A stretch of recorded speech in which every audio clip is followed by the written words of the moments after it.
also ask that you adhere to NAIA policy and refrain from the use of profanity while taking part in this afternoon's contest.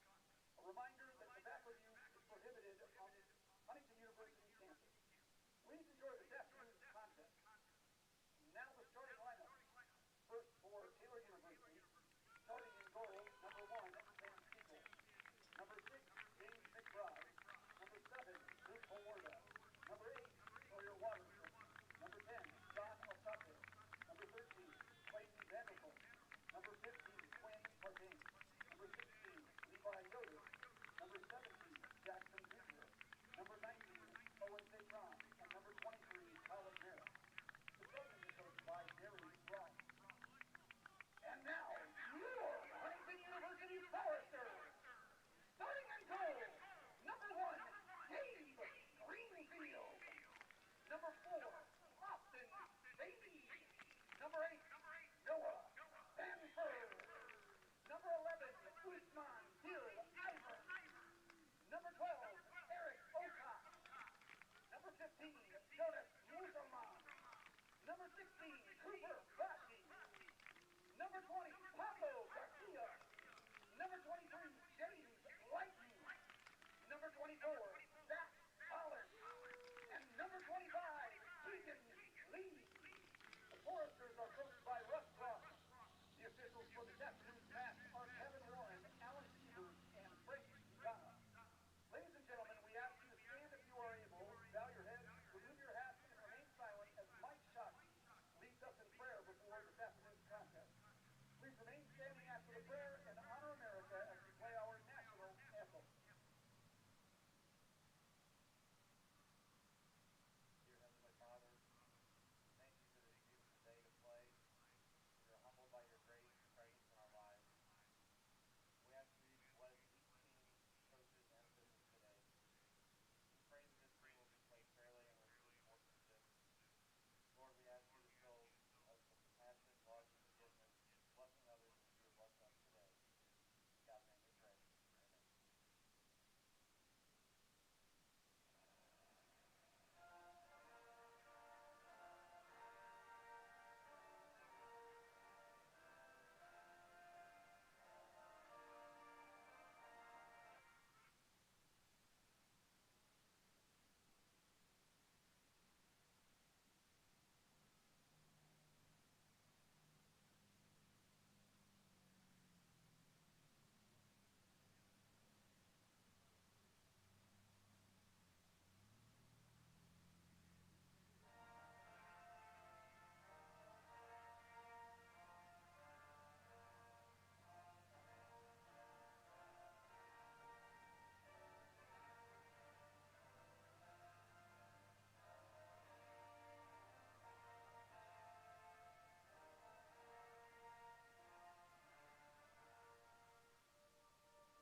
Hello, ladies and gentlemen, and welcome to a beautiful day here in Huntington, Indiana, as we have a match for you between the I-9 rivals of Taylor University and Huntington University, the Trojans versus the Foresters. A classic matchup, as these teams have a lot at stake in this game today in terms of the Crossroads League. Taylor coming into today in second place, and the Foresters coming in at fourth. So a lot on the line here today for both teams. HE was coming off of a win against their bitter rivals in Spring Arbor at a 1-0 win. Noah Stanford getting that golden game-winning goal in the first half in the 17th minute, so nothing much else there to do. As usual, a solid day in goal for Gabe Greenfield, being credited with 3 saves. He was also starting in goal today. For the Trojans, they're also coming off of a 1-0 loss. Their win coming against Mount Vernon of Nazarene University. The Trojans invaded the Cougars and were able to get also a 1-1 second half goal to win the game. As we get set for kickoff here on FDN Sports, we want to thank you so much for joining us. And it's good to have it's been a while since HU men's soccer has been here at King Track and Field Stadium. A rather hot 79 degrees, wind coming out of the northeast at 3 miles per hour, so good soccer playing conditions for the team today. High-speed play will start off the match.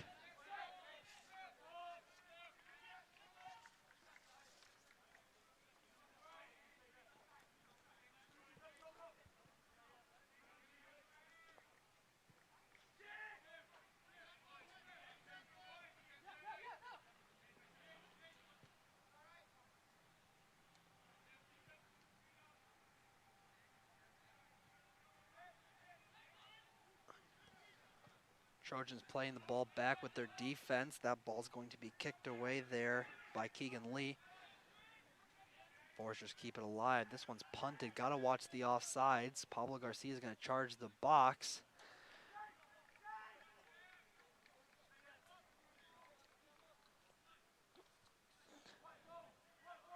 Sam Spiegel starting in goal today. Will cradle that one. Ball spins, quite a bit of spin on it. Foresters give the ball up.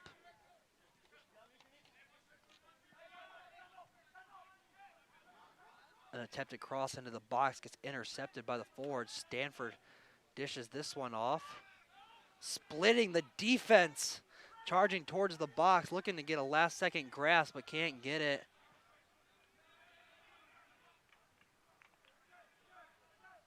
That's Zach Collins.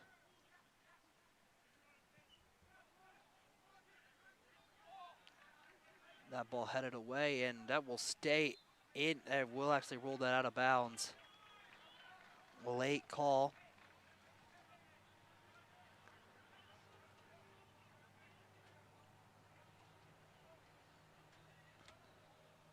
We'll give the Trojans a throw-in.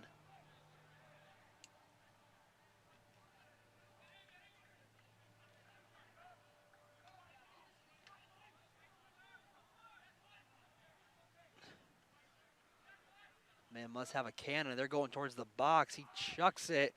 It's headed off, and an attempt here for the Trojans will be kicked away. Forester defense makes it easy for Greenfield.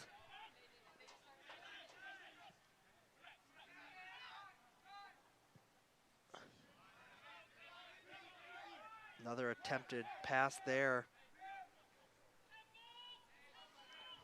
Intended for Pablo Garcia.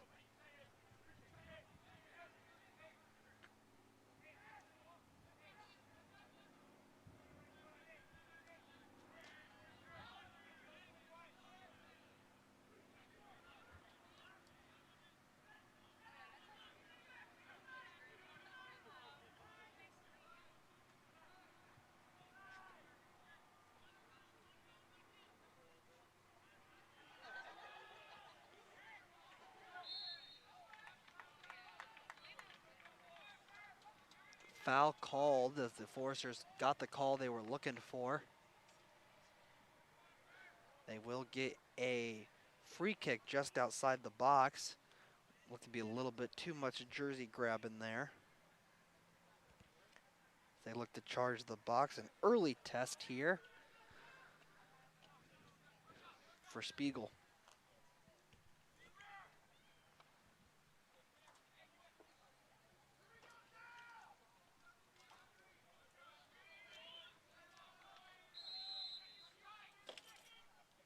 Foresters move in. Ball goes up, and Spiegel's right there for his first save of the game. Didn't have to do much work as that one went right into his cradle. As he gives time for the Trojans offense to get set.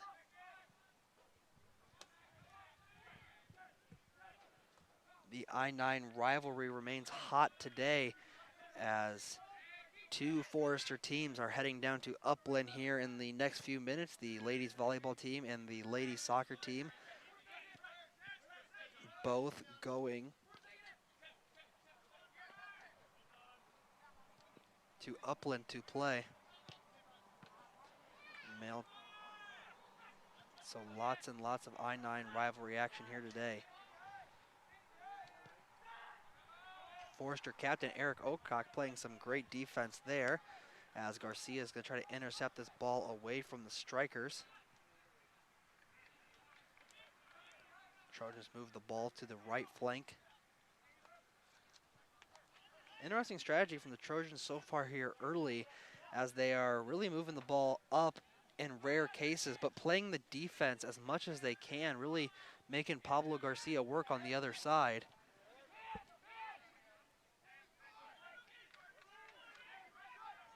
Noah Stanford had that one. Irvin hit the deck there.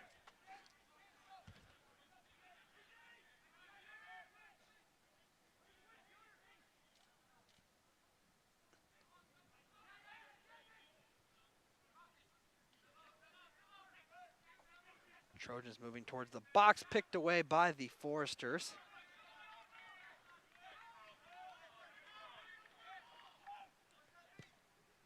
Long kick there. Greenfield's going to go up for that one and just snatch it out of the air.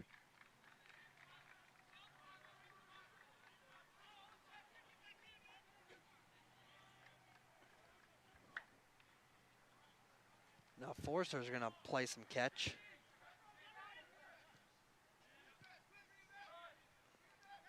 This ball moves back towards the box.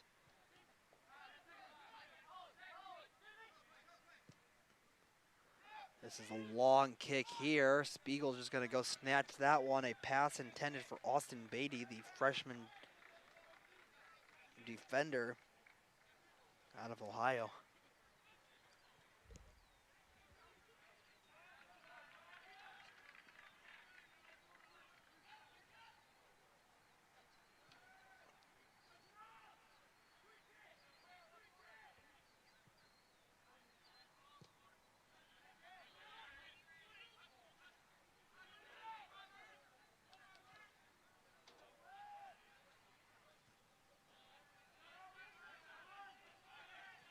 This ball moved up towards Oakcock, who gets a pass there.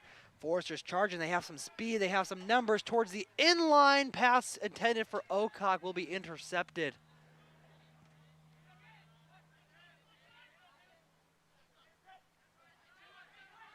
Beatty shows the hops there as he gets over a man considerable his size and gets his head on it, but unfortunately the Trojans will be there.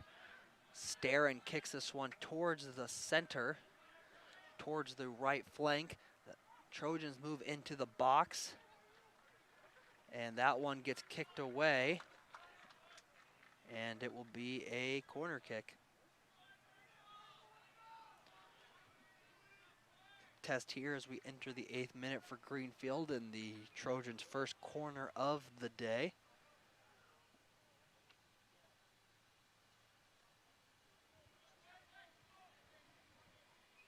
It actually will just be a throw-in. That ball sailed. Greenfield puts it away. He was almost caught out of position, but he knocks it out of his own box, giving the Trojans a chance to set up here. That ball goes way towards the end line, headed off, and a offside will be called and a goal kick awarded.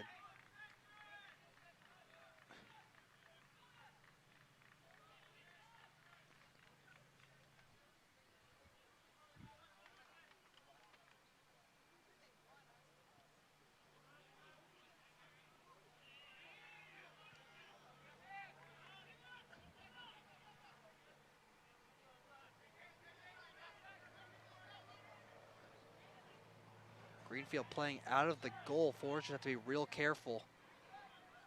He retreats back after possession is gained by the Trojans.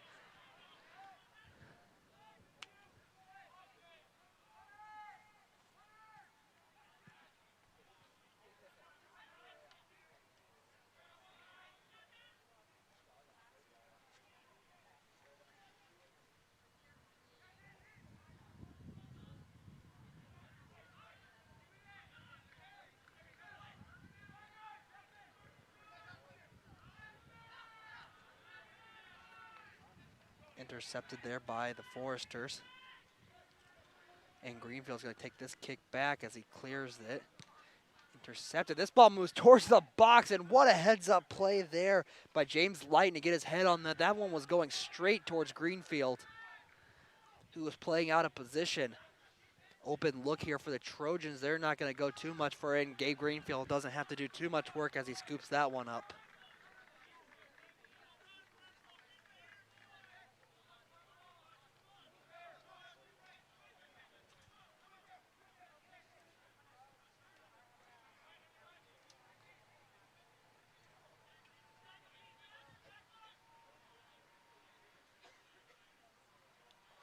Foresters are moving towards midfield. They got to be careful with an interception. They've been a little turnover happy thus far. And announcer jinx right there, they turn it over.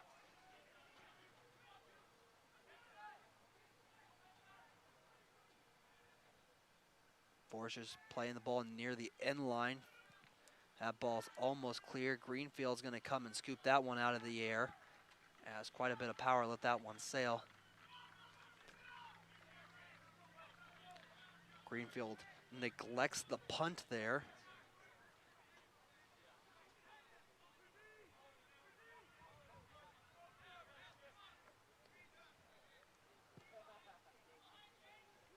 Foresters have to be careful here for the offside. They get around, and Siegel knocks the Foresters out of the air and dives on that one. This Forester team has a lot of speed, and they're not afraid to use it.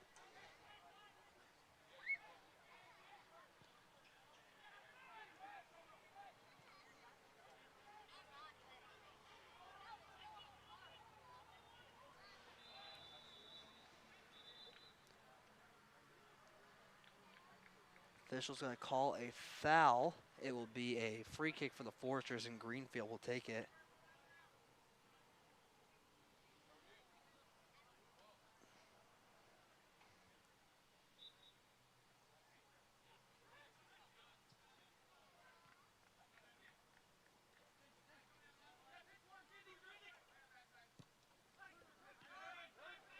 Ocock takes this one. Ocock's got to charge for this one, and the Trojans clear it, but the Foresters are there to grab it. Here's Irvin. Turnover and a mishandling of the ball.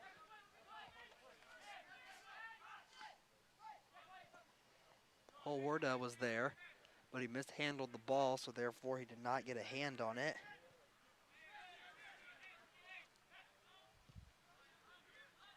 And the Trojans once again play it back for their defense.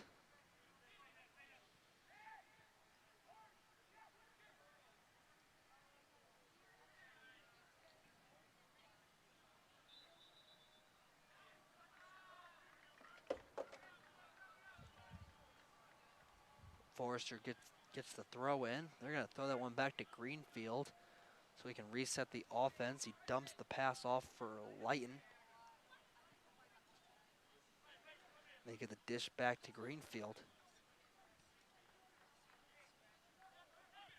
Not too much action as we approach the 15th minute of this game. Greenfield dishes this one off to the left flank for Beatty, who gets that one stolen by Alsalte.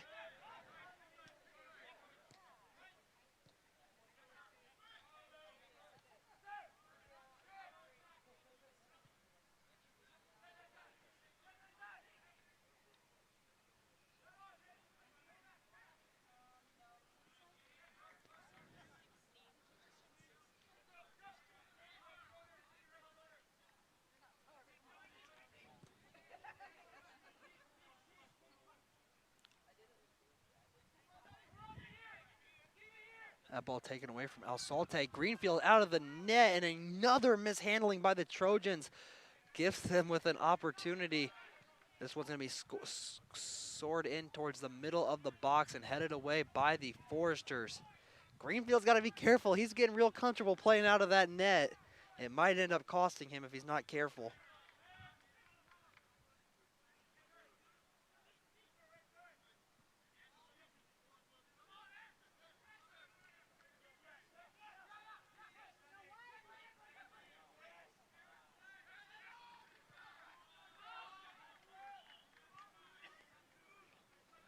Trojans move the ball back towards midfield.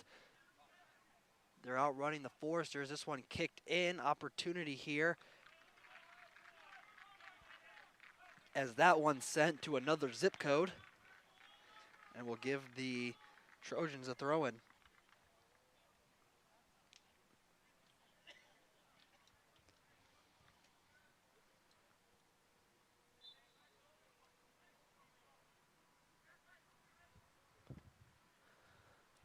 Throw in towards Greenfield. That one headed away and clears the bar.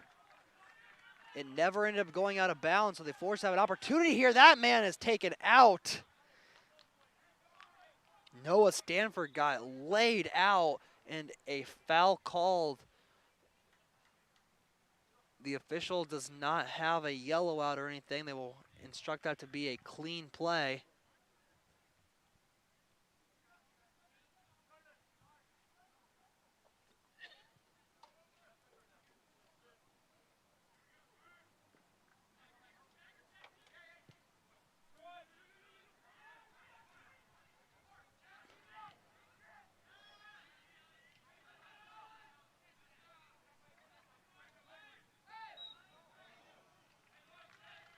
Foul called there. Trojans get a free kick.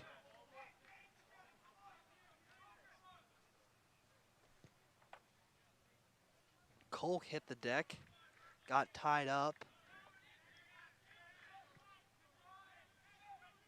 Trojans try to catch the Foresters sleeping. They did not take the shot towards Greenfield. That ball moved towards in and off the post.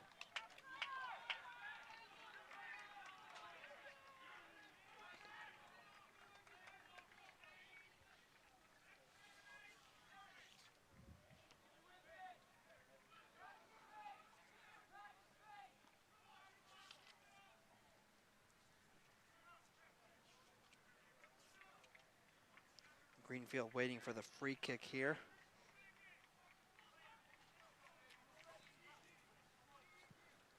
Greenfield punts that ball, sends it cross midfield. It will be kicked away, and that ball is just going out of bounds. Had a slight chance of staying in bounds, but Holwarda kicked it out.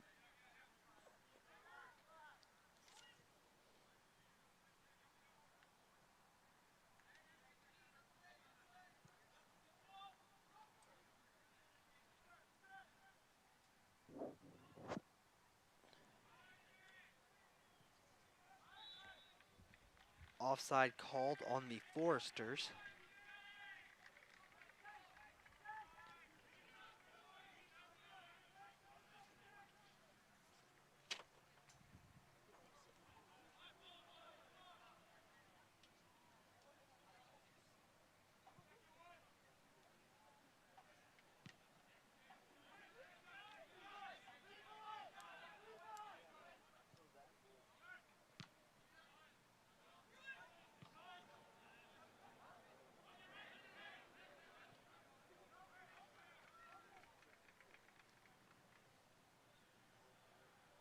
Greenfield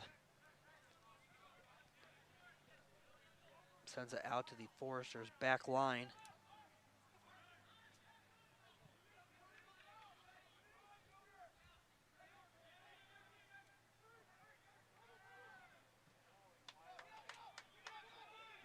Ball moved in, crossed the box. And a great effort there by Spiegel. He laid out and got that one. It Looked like it was going nowhere near the net, but rather safe than sorry. He sends that one going 3/4 way down the field. The Foresters are there to intercept it.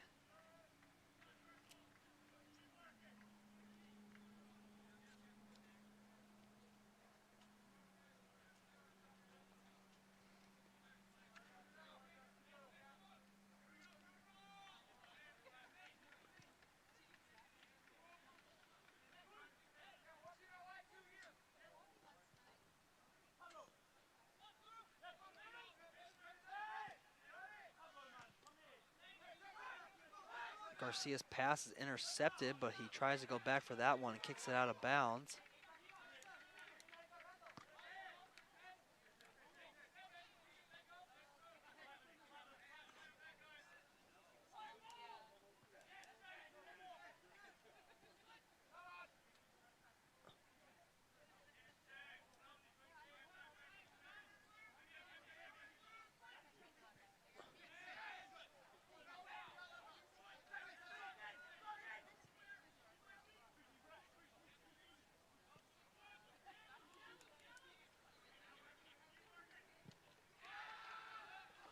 Open opportunity here. That ball goes way out of the Trojans' plans. The Foresters caught a lucky break there. That ball hit the ground and spun right around the striker for the Trojans. They have another chance here. Ball kicked to the right side of the field. Threads the needle. That ball goes in. Greenfield didn't have to do too much. The ball was kind of taken away at the last second from Greenfield.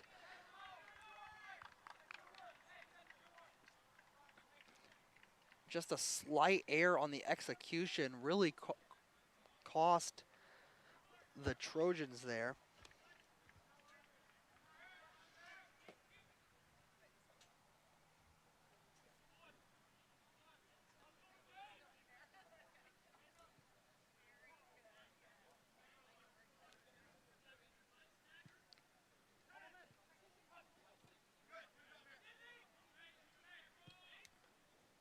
That ball moved towards the box. Spiegel joins the party of playing out of the net.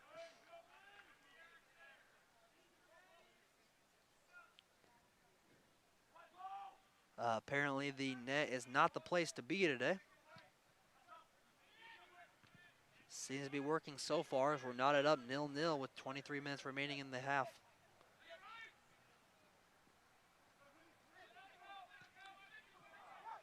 Another intercepted pass, which is some great ball handling by Zach Collins.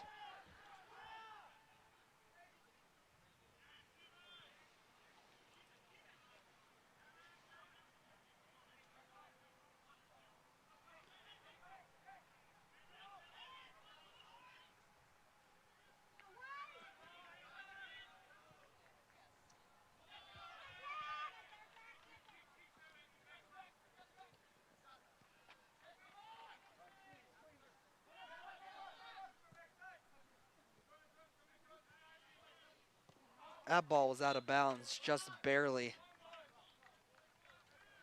Throw in here for the Foresters. Haven't spent too much time in the box.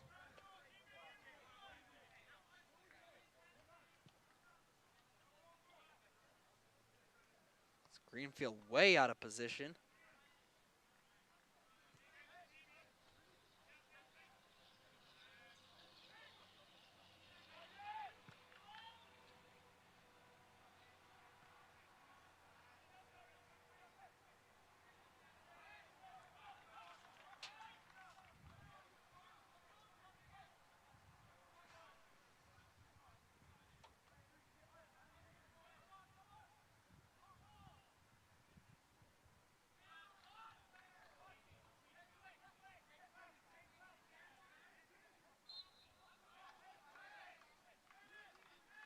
Foul called on the Trojans gives the Foresters a free kick. They decide just to dump it off to the defense.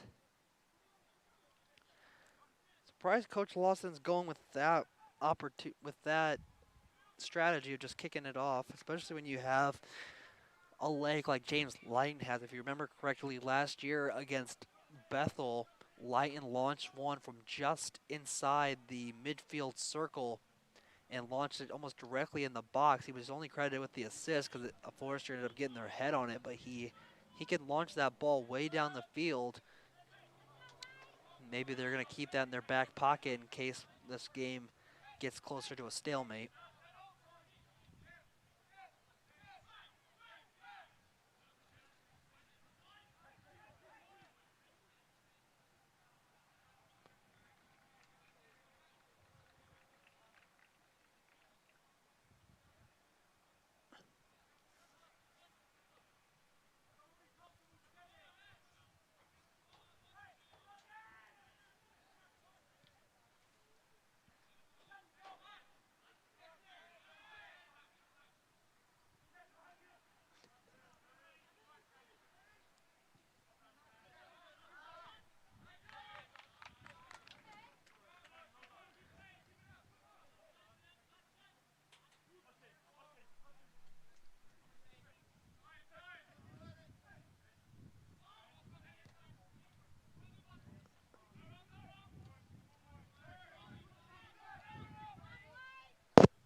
Trojans moving towards the box. They're actually going to kick it back towards the midfield line, give it back to their defense as the Foresters have all 11.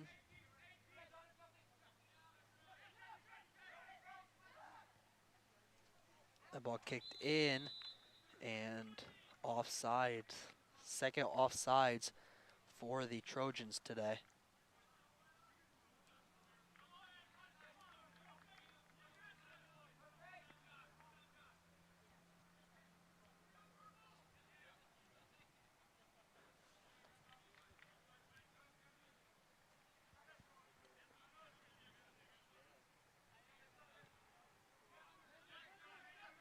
Ball moved back towards Light and Greenfield out of position, and that ball almost taken away.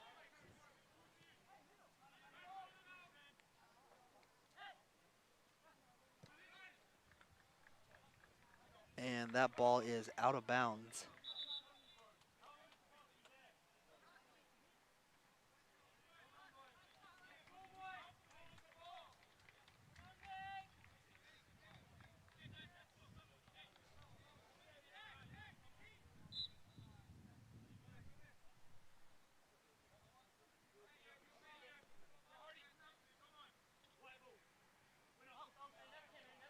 That throw-in goes a lane back.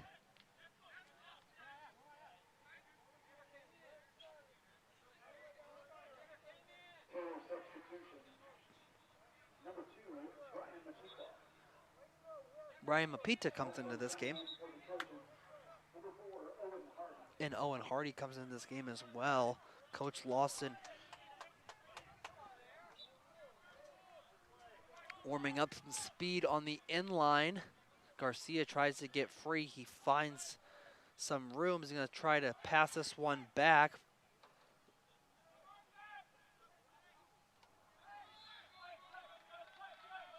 A foul called on the Foresters.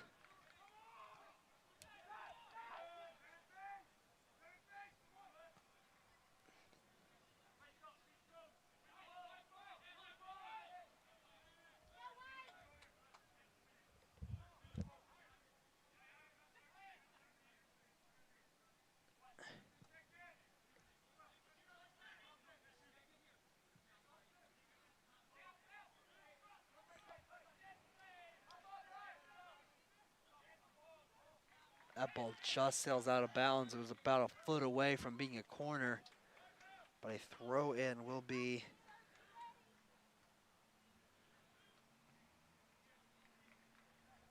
Entering the game for Taylor, number 9, Andrew Seagan. that throw-in is going to come from about lane 4. The long throw goes off course away from Greenfield's goal, and the Foresters catch a break and get that one out of there. Before they turn the ball over, Trojans attempted to split the defense, had no luck with it as that ball's kicked away towards midfield. Foresters really get to start watching these turnovers.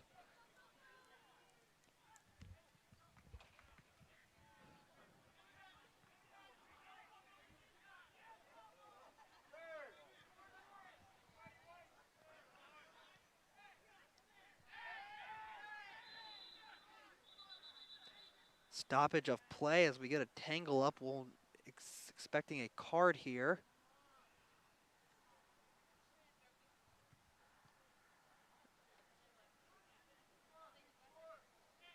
Official having a discussion with Andrew Siegelin. No card will be given. Everyone takes a quick breather here. Now Greenfield comes way out of his box to retrieve this one. Trojans trying to get Greenfield off guard.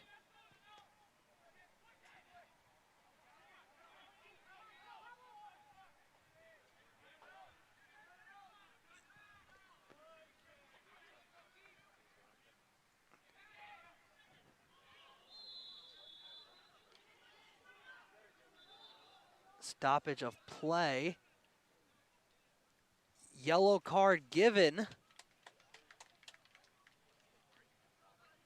to the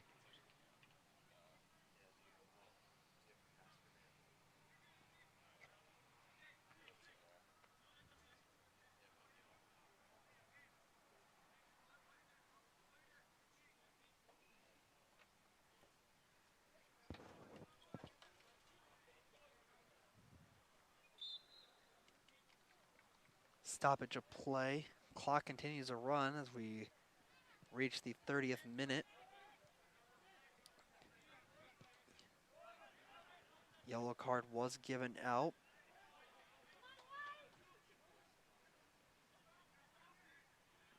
Now the Trojans need to be careful.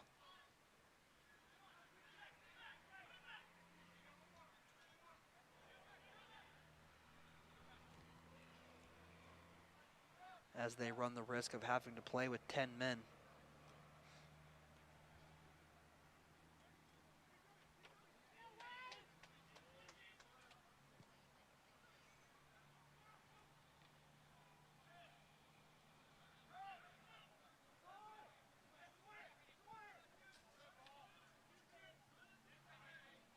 Great defensive play there by Lighton as he heads it away.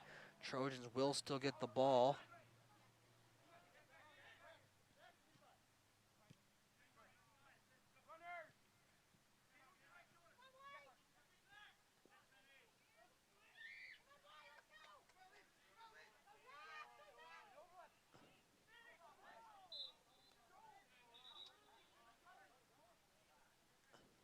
Trojans arguing with the official. Will a yellow or a red be given? Just a discussion going on so far. Their main argument was that the foul was light as Noah Stanford hit the deck. Irvin's going to take this free kick. Forrester's lining up on the right side of the box. Irvin sends this one. It curves. Spiegel has this one, and that one sails out of bounds, and the Forresters send it to the interstate. Entering the game for the Trojans, number 18, Pablo Giancarlo Cacho. That ball went flying. Samuel Villegas. And for the Foresters, It was to the right side of the number 6, Kevin Hickey, and number 9, Ben Arnold.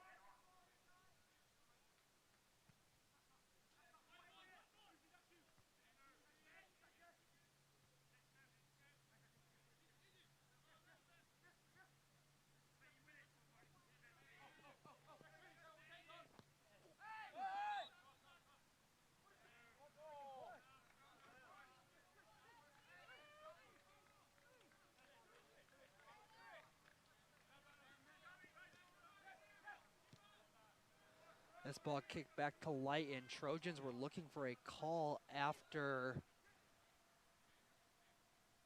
Hardy fell out of bounds and landed on the track. They felt like they got a call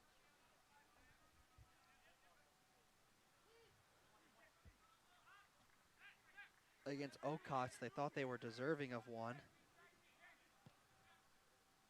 No such luck is given.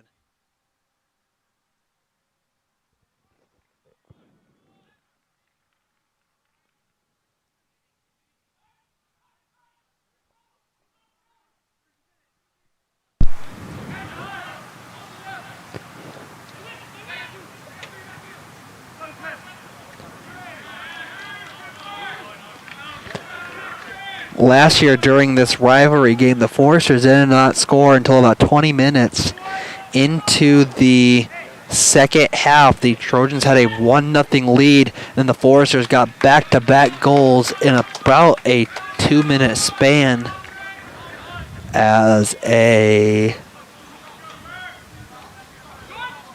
corner will be rewarded for the Foresters. On the right side of the field.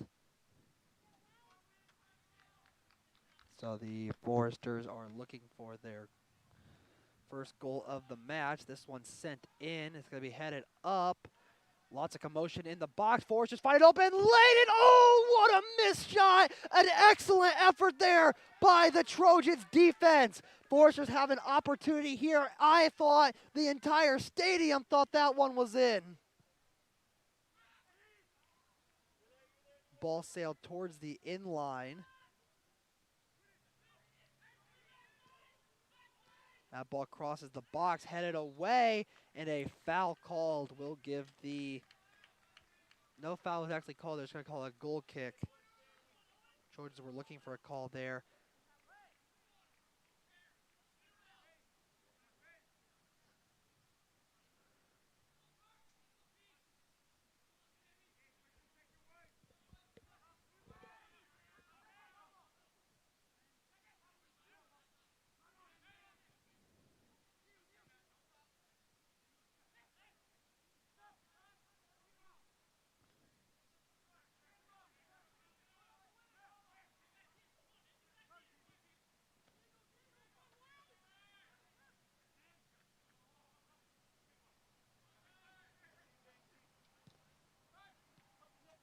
Lighton sent that one up to Beatty, who tries to kick it in the box and goes nowhere.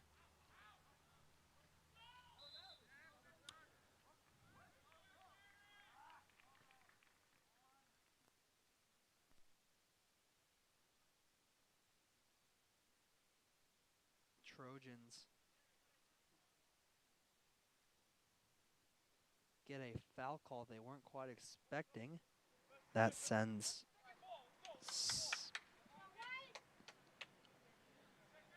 Spiegel back as he kicks that one.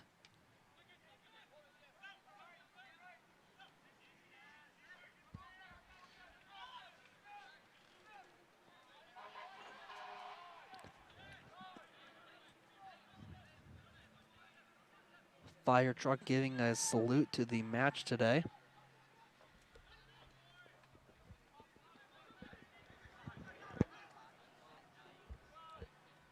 That ball kicked away by the Foresters, and it'll sail directly into the Trojans bench, and they will hand it off for a throw-in.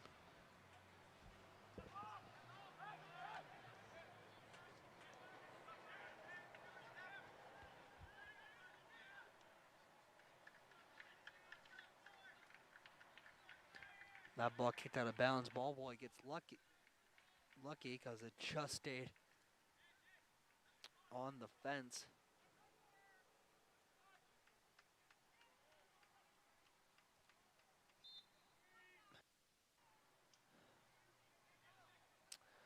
Throw incoming. Long throw, center of the box, headed away by the Foresters.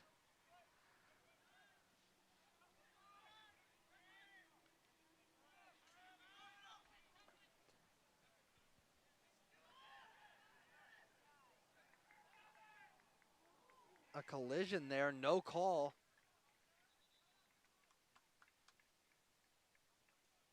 And substitutions coming in now as the Foresters.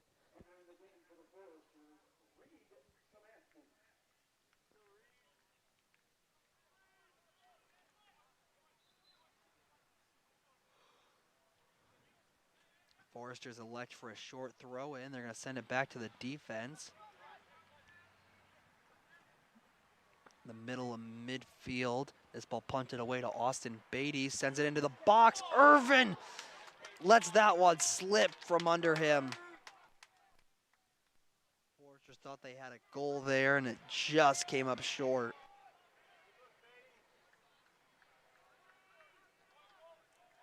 Actually, it was Nidet who was there. Had a goal and just kind of slipped.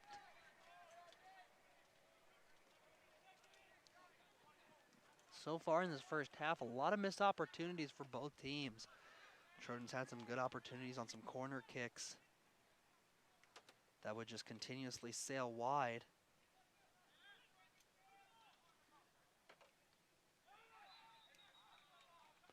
Foul called for the Foresters.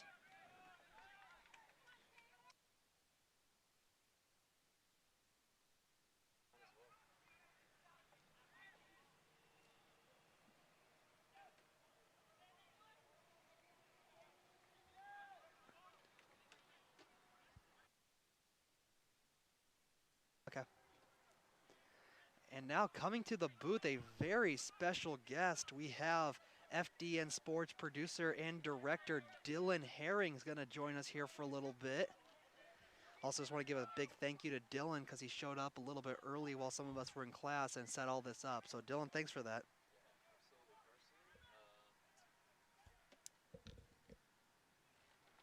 Glad I could help out with the stream and everything. I mean, you mentioned that I was producer and director, but really Matt Fouts is directing the show right now. He's a sophomore here at Huntington. He's been a good partner so far, kind of showing him the ropes. As you can see, Taylor's kind of making an attempt here, and James Lighton will take that one downfield. Yeah, a lot of missed opportunities from the Trojans so far. They've had a lot of time in the box that has just kind of gone away so far this game. So they're really working on that right now as we have under 5 left in the first half.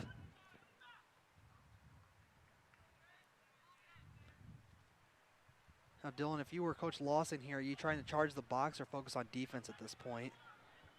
Well, Carson, you still got 5 games left. I'm no soccer expert, that's for sure, but I would say I think the Foresters are going to try to stay aggressive as they look right now.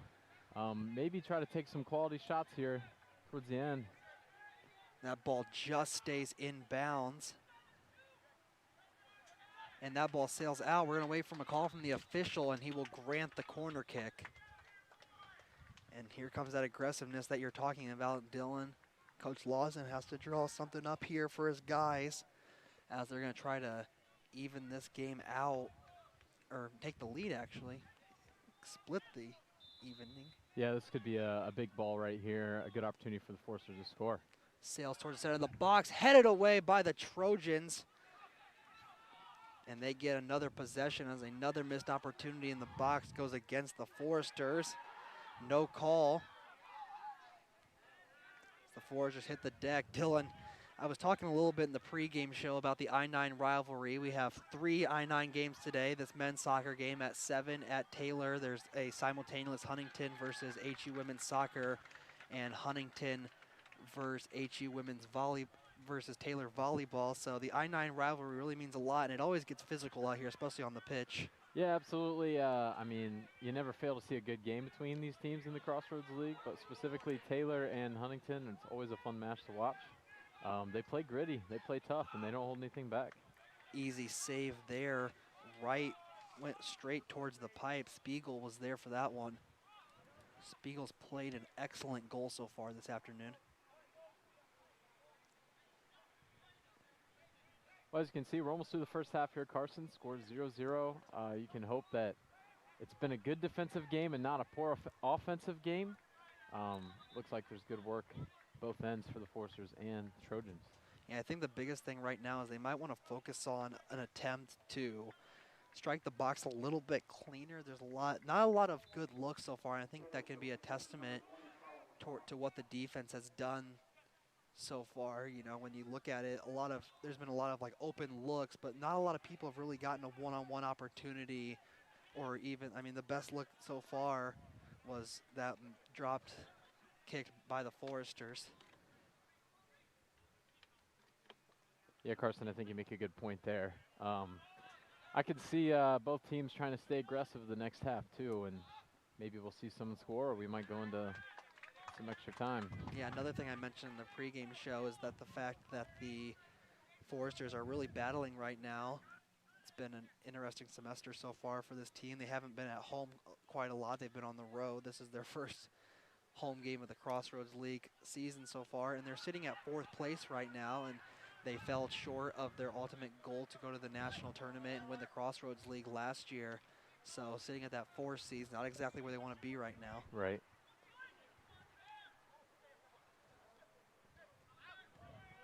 Well, we know the Crossroads League is pretty competitive in soccer in general. This past Saturday, we saw the women's team take on Spring Arbor, probably one of the best teams in the nation. They always have a good women's program, and the Foresters lost 5-0.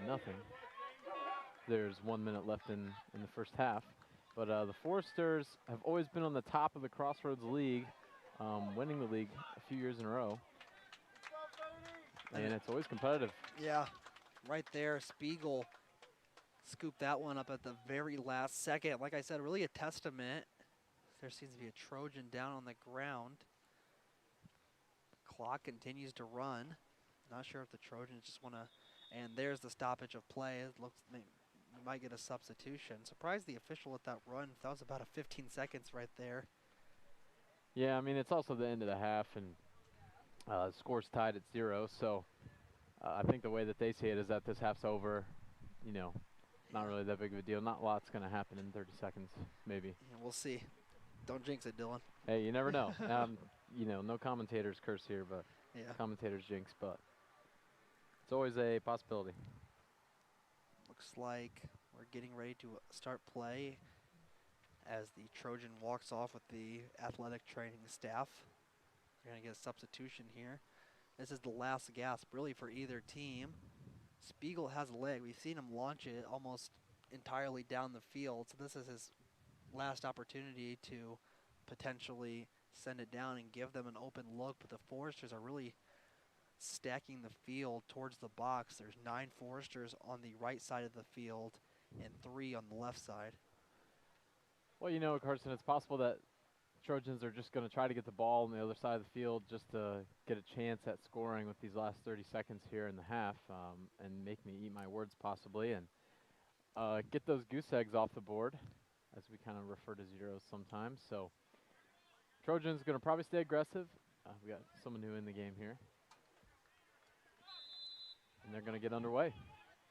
Clock has started to tick. Siegel sends a liner to the other side of the field. It will be taken away.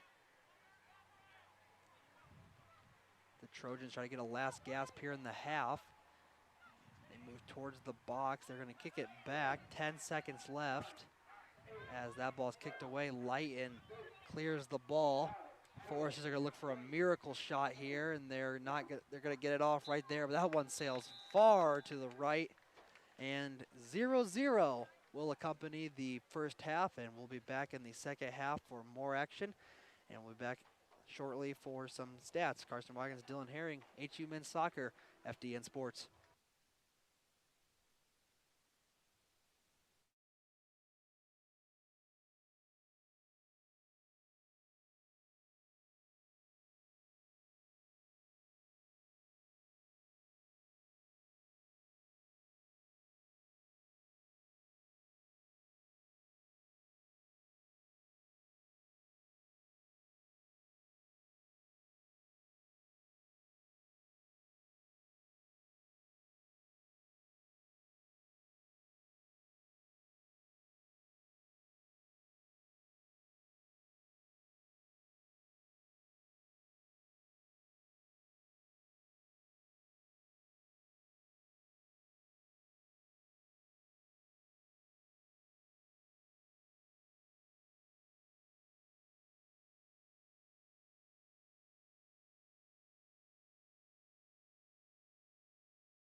Welcome back to King Track and Field Stadium. I am Dylan Herring with Carson Watkins. Carson, give us a breakdown after the first half. Yeah, Dylan, like obviously, as you can see the scoreboard, it was a defensive half. Pretty so- eventful, right? Yeah, pretty eventful. All 0 goals, but 6 saves combined between the two keepers. Sam Spiegel has 4 saves. Greenfield has 2. Foresters were only credited with 5 shots during the last half, so really get to start getting those shots on goal and working on them. You can see that both teams are being pretty aggressive, though, still, even though nobody's really scored. So just great defensive work by the goalies on each team here for the Trojans and the Foresters. We get ready for kickoff here in the second half.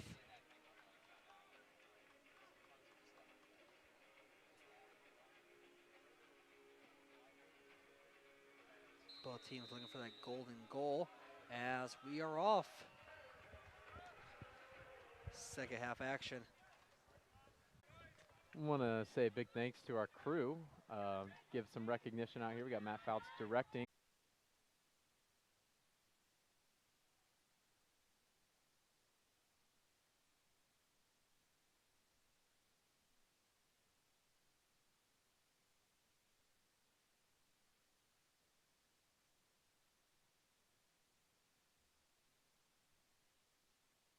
A little bit of technical difficulties. Thank you so much, folks, for staying with us. But yeah, like I was saying, if you're interested or you know a student who may be interested in sports broadcasting, have her take our class. You'll learn from the best, like Ryan and I. Right. Yeah. Yeah. Yeah. No, you guys do a great job, and there's a lot of things you can learn: directing, producing, running camera, doing graphics, audio, broadcasting, commentating, kind of the whole shebang. Replay. Yeah. Yeah, it's a lot of fun. Especially that. Please learn replay. Yeah, we there's a lot of people that get interested in it, and we all get to learn the positions to some extent. It's always a great time. Yeah, well, I don't know, Dylan. It might not be just as good as our class last year, but it will have to suffice for the time Yeah, coming. we definitely had a lot of fun last January. That's for sure. Eric Ocock takes this ball and he gets it off, and it goes into the Trojans.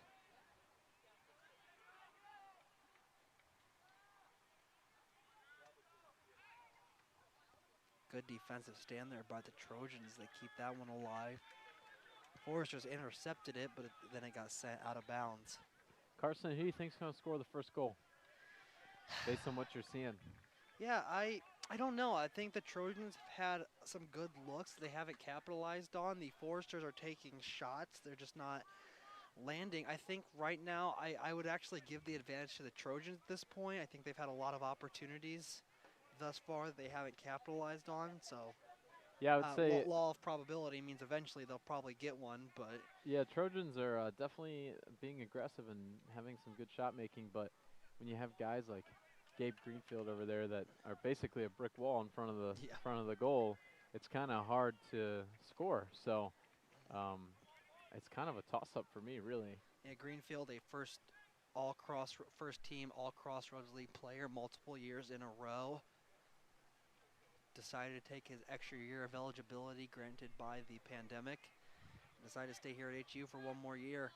He was certainly not satisfied. If that's one thing about, you said brick walls and one word to describe him. The other word is competitive. Absolutely. You do not want to see this guy after he loses a game. It is he hates losing, and you know the team just falling short last year in the Crossroads League tournament, not making it out of the first round after back-to-back conference championship he's definitely wins. Strong, determined, but he's also a really good teammate. Guys like playing with him.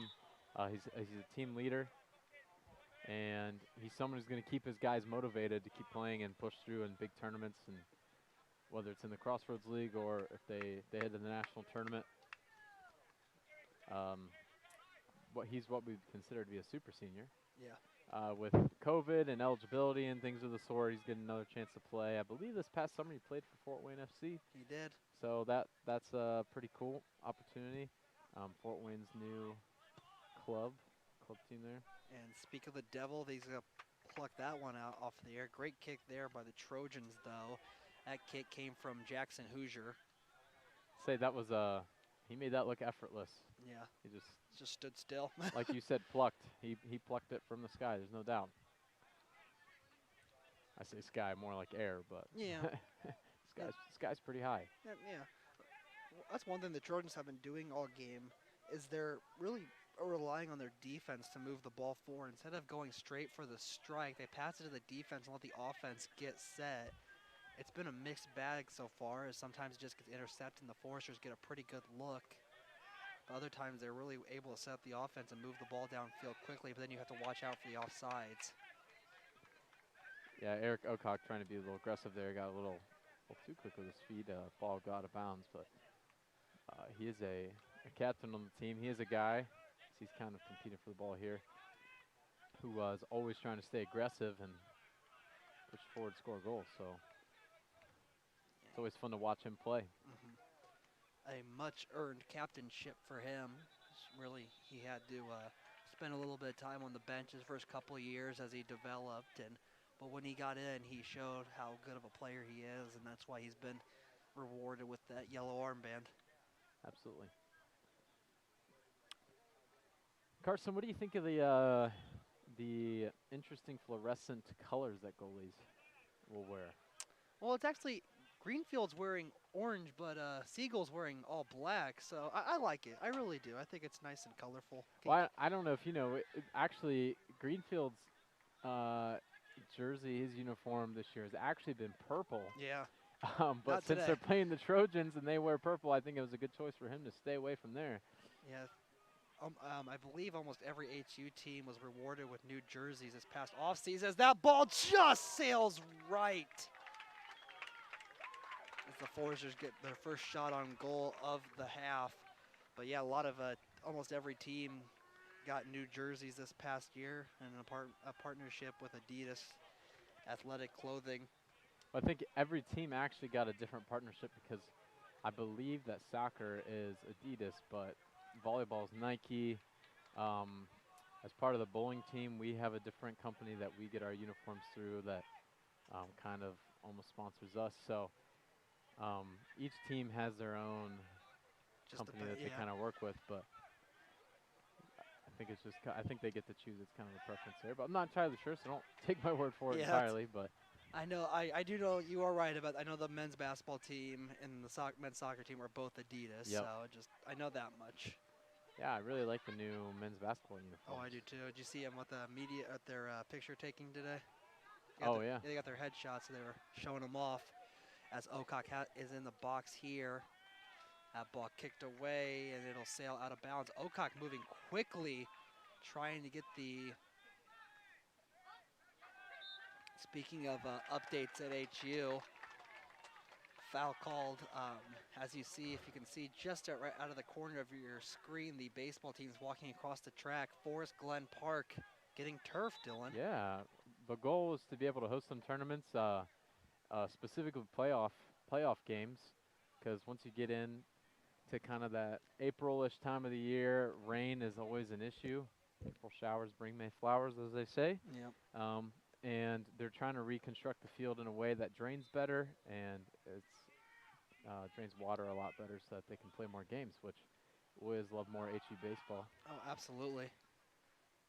If you want more on that, you can go to Ryan Walker's WordPress page and read an article on it, or you can watch the latest FDN news on YouTube. If you don't know who Ryan Walker is, he's one of our other commentators.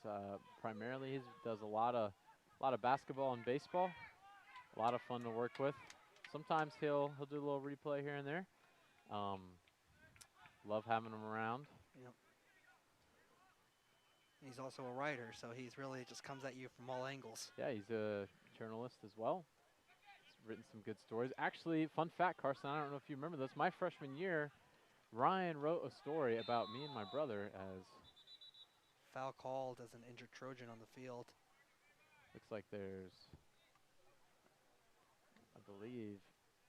Well, we don't really have replay. Yeah. But if you were to watch that again on your YouTube stream, looks like Pablo kind of looked like he shoved him there.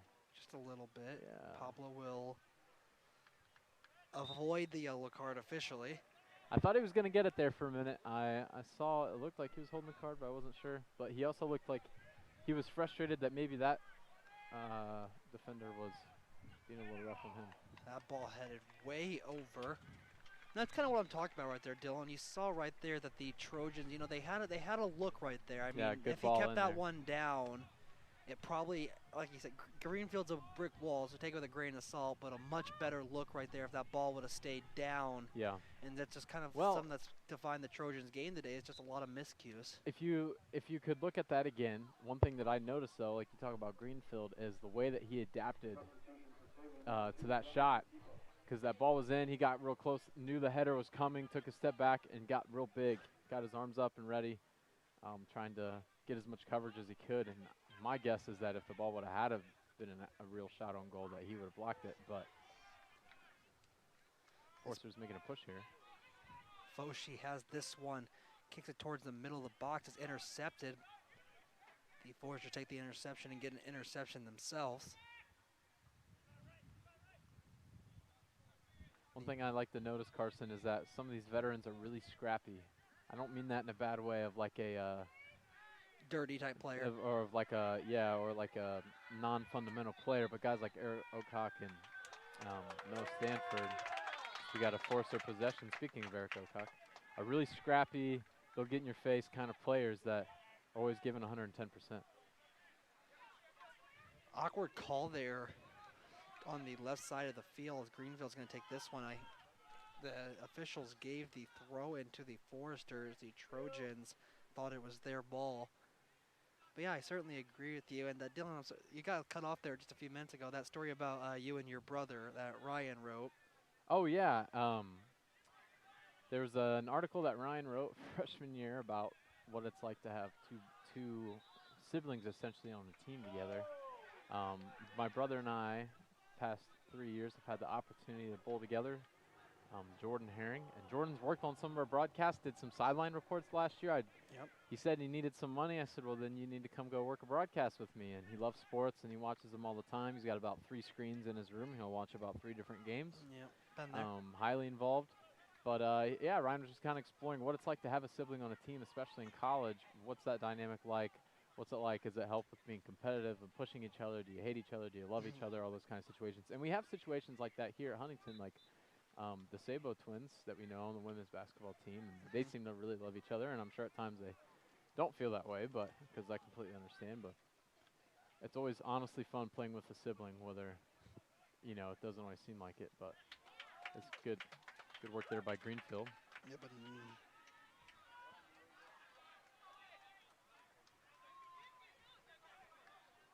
Greenfield just playing a great goal today. Absolutely. Both goalkeepers really are. It's just going to, like I said, who's going to be the first one to flinch?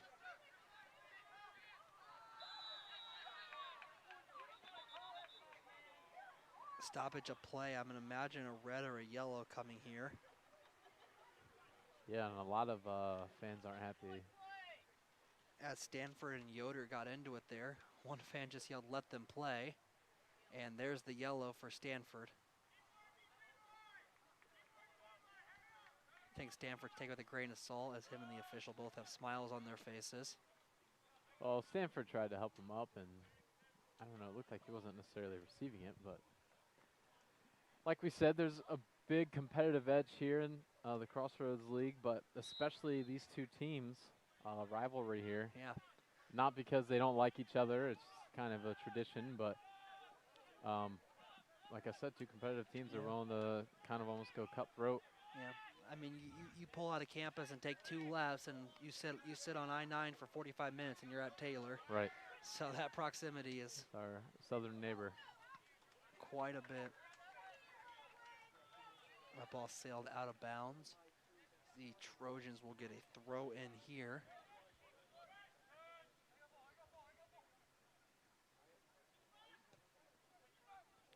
Greenfield reaches towards the heaven for that one and grabs it out of the sky.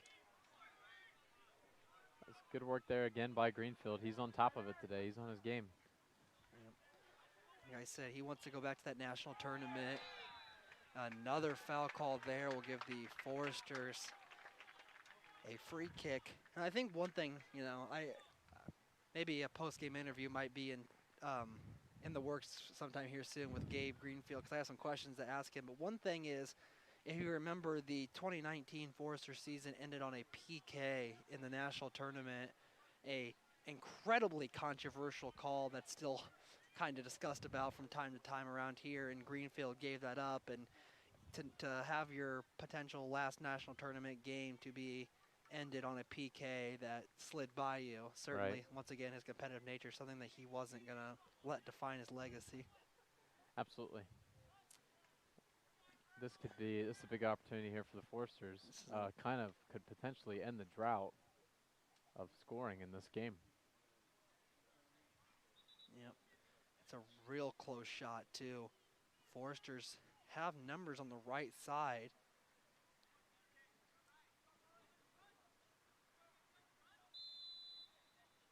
As the Trojans have built a wall. That ball sails in, and Seagull's right there for that one. We've been talking Greenfield all day, but Siegel's looking really good as well. There's a reason the score is 0-0, Carson, and it's because these guys on both ends are really putting in the work. Seagull's sixth save of the day. I think that's one thing I do like about Seagull's game too, is sometimes you'll see keepers, if the ball is, you know, if it looks like it's just out of play, they won't go for it. They'll just say, okay, this ball's gonna sail away. There's no point in me, you know, risking anything. But you Right. know, he's dove for ones that were way above the crossbar. He's with that one right there. Probably would have just hit the post at worst, but he still went for it, and that's a. You do play just a little bit of gamble there because there's always an opportunity that it could hit your hand and then lose its momentum and go into the goal. So you do have to play incredibly careful. But Yeah, absolutely. But I mean, he's willing to put in hard work. We've kind of seen it all game, and something's working, Carson, because nobody scored on him yet. So. yeah, handball called, I believe. So Stanford gets the. That ball sailed high and a whistle blown. Stoppage of play. Clock still running. I'm a little confused, if I'm going to be real honest with you. I think the officials did not like how fast the Foresters were moving. I think they tried to get a fast one on the Trojans. Trojans weren't in position.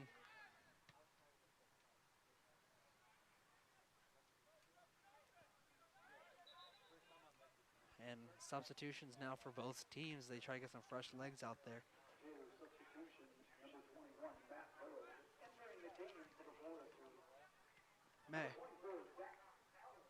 Zach Collins coming in. He was a part of the starting 11. He's back into this game. And for the Trojans, Matt Harold, a sophomore midfielder out of Colorado Springs, Colorado. What a long ways to come to college, huh? I know. Well, we say that, but we have a lot of international students here at Yeah. HU, so Colorado Springs probably doesn't look like much compared to other places. Especially some of the guys on this team on the pitch right now. Greenfield, born in Brazil.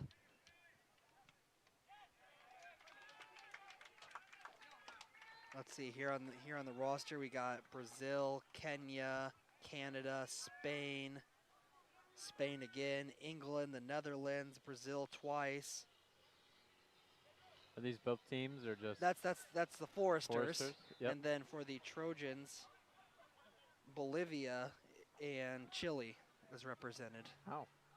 Wide variety here, diverse, group of people. Greenfield. Just, again, nothing is getting by him. He's just decided that today. Yeah, went one hand up and knocked it out, depriving the Trojans of a header opportunity. Great work on his part. He's been doing it all game.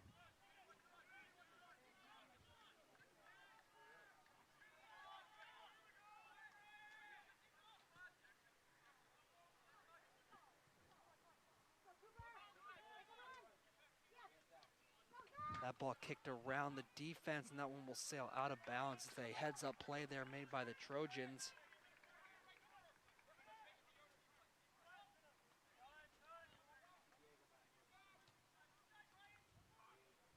gets a little deep. And right to the Trojans yet again.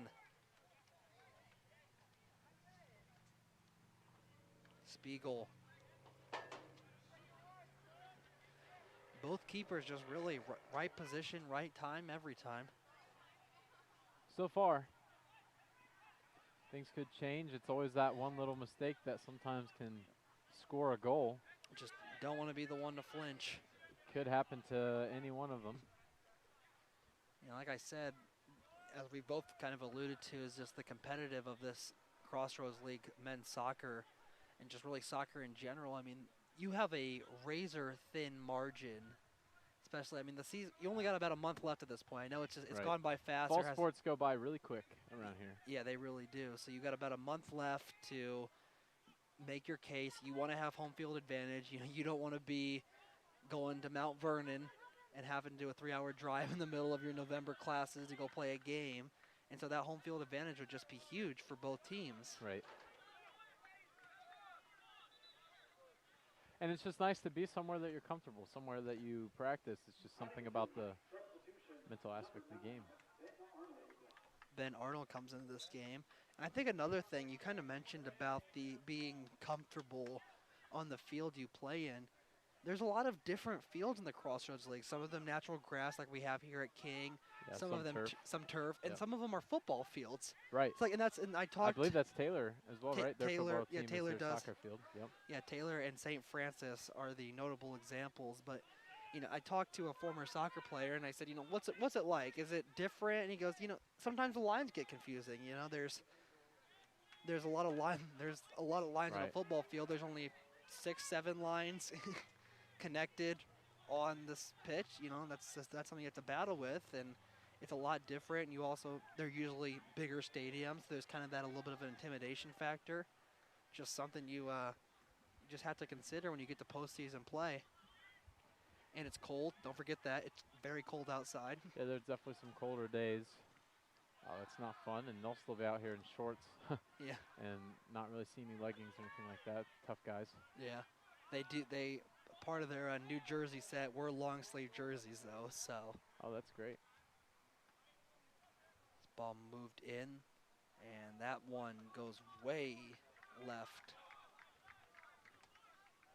It's kind of an opportunity to get something off there, but also at the same time, it's like you're still looking for quality shots here and But kind of trying not to just kick and pray. But neither defense has given either team a quality shot, though. That's the problem for both teams. Like, there just hasn't been an opportunity, like a one-on-one.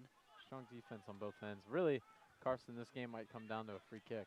It might come down to a free kick. It might be overtime. Ooh, a great slide tackle took out the Trojans, but they still keep it. As another opportunity will be given here. Greenfield quarterbacking. That ball hit the long jump and hit a hole in the long jump and took A little a wild splash, a little splash a wild. zonage. Don't sit too close. SeaWorld here at King Track and Field Stay out Stadium. of the splash radius. Got a corner kick here for the Trojans. This could be a big opportunity. I know I've been saying it all game, but that's the beauty of this game. You know, Yeah. it's just not a game where, I mean, basketball. It's difficult to score, but it's not as hard as soccer. scoring is more frequent. Yeah. Yeah, more frequent scoring. Thank you. It's just, you know, you have to take every opportunity you can.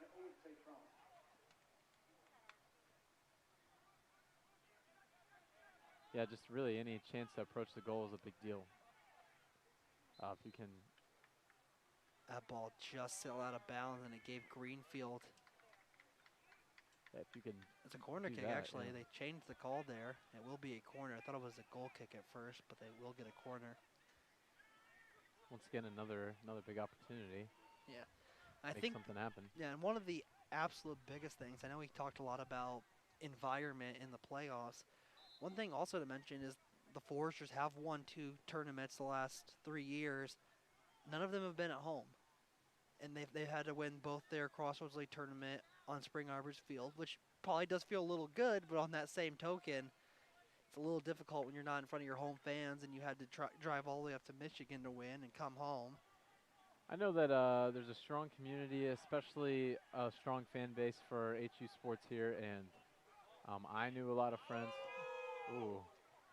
Bicycle kick failed. That ball was in the air for quite some time. From our angle, we couldn't really tell what direction that was going Yeah. in. That almost looked like it was approaching the goal, but it wasn't. But yeah, back to what I was saying is that there's a strong fan base community here for HU soccer. That I know all kinds of friends that were taking the opportunity to just go and watch the game. A lot of parents made their way up there. Although Spring Arbor, Michigan is a ways away, it's not really too far away. 3 hours is manageable to some people, so it's nice to have a good group of fans to come to those big games. Absolutely. And Spring, there was a battle for the season championship here at King Track and Field Stadium, and the student section bleachers were completely full. And that's the kind of community, that's the kind of fan base that I'm talking about that becomes a big deal here, you know, so. That ball sails wide left into the end line. As the heart rates will now pick up, as we are getting close to about 15 minutes to go. Both benches really getting rested up here, attempting to get some speed. Coach Lawson, one of his favorite things to do is put his fastest guys in the striker position in the final 10 minutes in situations like this. I can imagine we'll see that.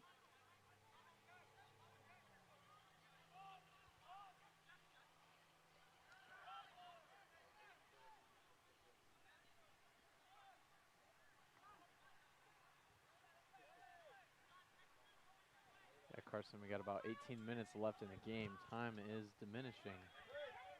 Opportunities are running out. 18 still seems like a bit, but time can fly by, especially in these big defensive games. This game, the second half has moved pretty quickly as this one gets out. Siegel, good opportunity to just get in there real quick, grab the ball, eliminate any opportunities to get a shot on goal. So Yeah, that's another thing we've great noticed. work. Greenfield and Spiegel are both really playing out of the box a lot. They're not really staying close to their net. I mean, they've gone pretty even close to midfield if they have to. It's a risky strategy. Once again, you're kind of gambling, but it works out as Greenfield gets a goalie-to-goalie free kick.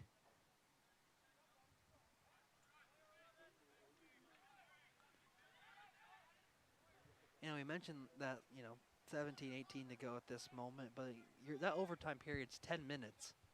If you have to get there, I mean, it's a challenge. You have to score once in 10 minutes, and then if not, just nobody wins. Right. It's not exactly satisfactory when you're walking back to locker room 0-0 after 2 hours of running around. Yeah, makes it tough, that's for sure. Trojans once again relying on that defense, let the offense set up a little bit. Lots of wide open field on the left side of the pitch, and they're going to utilize it there. Yeah, Carson, these big games like this tend to be the longest sometimes with how competitive they are. So Late call there. Foresters were looking for it, and they got it. That ball sailed out of bounds at the last. Sailed out of bounds. The Trojans actually dribbled it a little bit out of bounds, so they thought they got away with it, but not quite. yeah, Hardy was trying to play that one off a little bit, just try to go with it and see if he could get something, keep it going, but they caught him. So That line is just threatening. I mean, it's right there, and you cannot, go inches off that line. officials will see. They'll recognize it, as they did there. That ball sailed in. Good ball in here. Oh, the cross the box. Another foot or two might have been the golden goal. That was a pretty solid ball in there by James Lighton.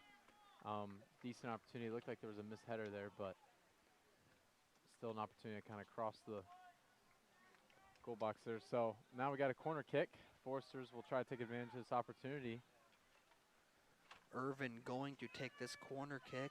Foresters really crowding the center of the box. Trojans staying on the goal line. That one curves in. It was headed away, and the Trojans clear it. Another great defensive stand by the Trojans. Yeah, absolutely, Carson. But the Forcers get the ball back. He gets possession back. Still on the right side of the field. So we'll see We if have they hit can the try to get another shot on goal here. 30th minute mark. So that 15 minutes to go. The opportunities, like you said, are getting scarce at this point. Yep. Just really got to play careful from here on out. Another good ball by Lighton. Kind of missed it there a bit. Lighton's got a boot down there. I mean, he can kick that thing as far as he needs to. I was telling the viewers during the first half about a goal that Lighton scored last year against Bethel, where he kicked it from midfield almost directly into the goal. He ended up getting accredited with an assist because like one Forster got a head on it, but it could have went in without the header, I think. Yeah, he's a built guy. Fun fact, I work in the mailroom with him. Oh, look at that. Works in the mailroom. But he's a pretty built guy, and he never fails to get the ball down the field. And he's pretty good at putting it in the spot he wants to as well. Dylan just needs to flex his 30 jobs he has here on campus. Right, So. yeah, all 30 of them. Yep, that's why I'm here. No, mailroom's not too bad. Just took the mail to the post office today, nothing crazy. Yeah. Do that on Wednesdays and Fridays. Tuesday, Thursdays, on Tuesdays I deliver the mail in the morning, do packages in the afternoon, and Thursday I just do packages in the afternoon. So not too bad. My shifts are never more than an hour, so nice little way to make some extra money. Sounds good to me, Dylan. Amy Johnson, she's been around for quite a while, and she does her job well. So She does. it's a pleasure to work for her. She is great. 13 minutes to go, and like you said, this game is just moving fast, and that 2 minutes felt like the blink of an eye. Yeah. So you really have to just play aggressive. You just cannot leave anything on the field at this point. Right.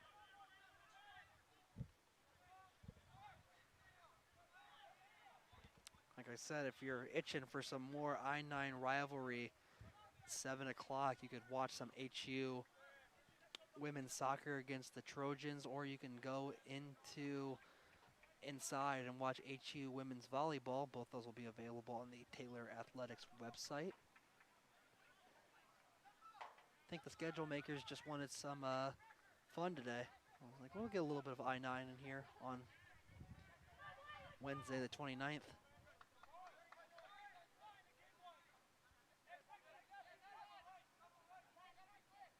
Ball back towards midfield yet again. Hoosier dishes it off.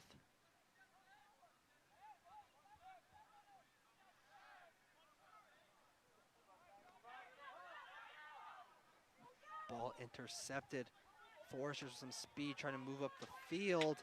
And Pablo Garcia got that one stripped from him, killing some Forrester momentum. It's kind of what we're talking about, Dylan. Yeah. Pablo's a great player, but the ball just kind of slipped away from him, just something you don't want to happen at this point in the game. Yeah, these are crucial moments that you kind of got to buckle down and make things happen. Little things like that can't happen. Stoppage of play. The ball hit the official, so that is a stoppage of play.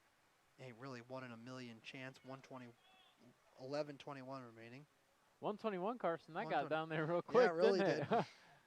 Talk about time running out fast. No, still 11 and a half-ish minutes left on the clock. So We're gonna get a little timeout here. It did hit the official, and also there's a couple of guys getting some.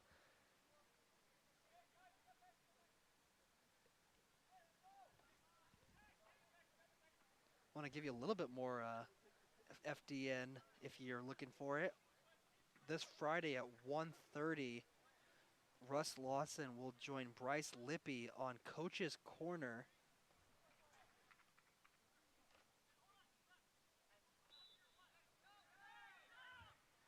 That will be on YouTube, so if you want to hear some of Coach Lawson's thoughts on the upcoming season, join Bryce Lippy for his interview.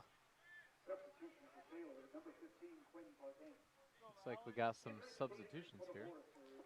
Like I said, Coach Lawson just loves his speed.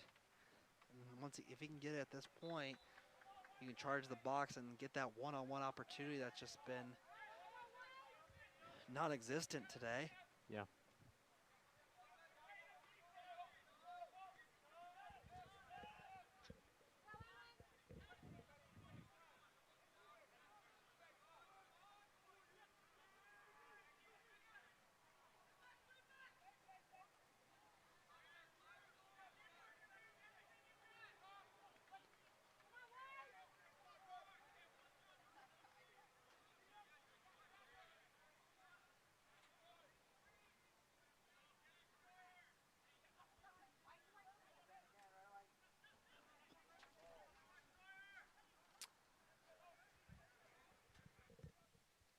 .10:35 remaining. That ball moved towards the box, but the Trojans were there.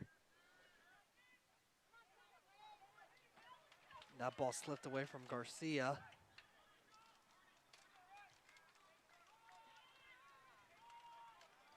Now the Trojans playing real aggressive here in the box. They're setting up. Lots of white converging on the purple. Forrester's looking for a handball, and they get it. Late call, but they do get it eventually. I guess I'll take the late call over the no call.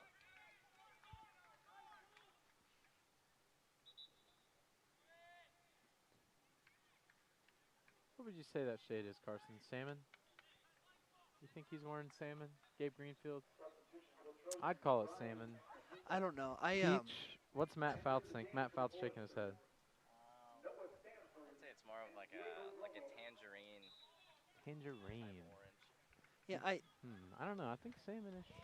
I think it's salmonish.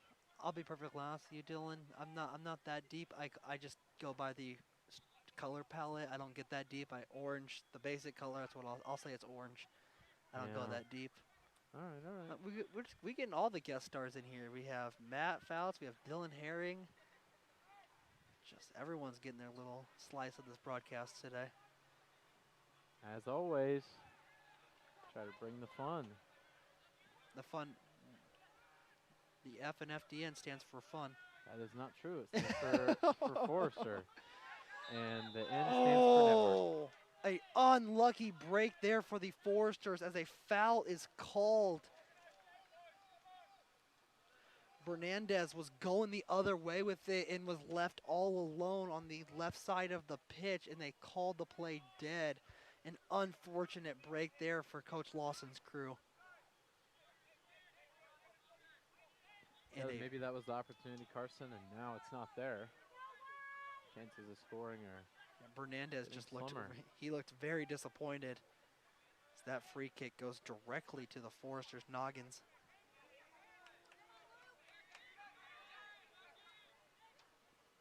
Greenfield quarterbacking from the box as that one sent out of bounds, and Greenfield gets the goal kick.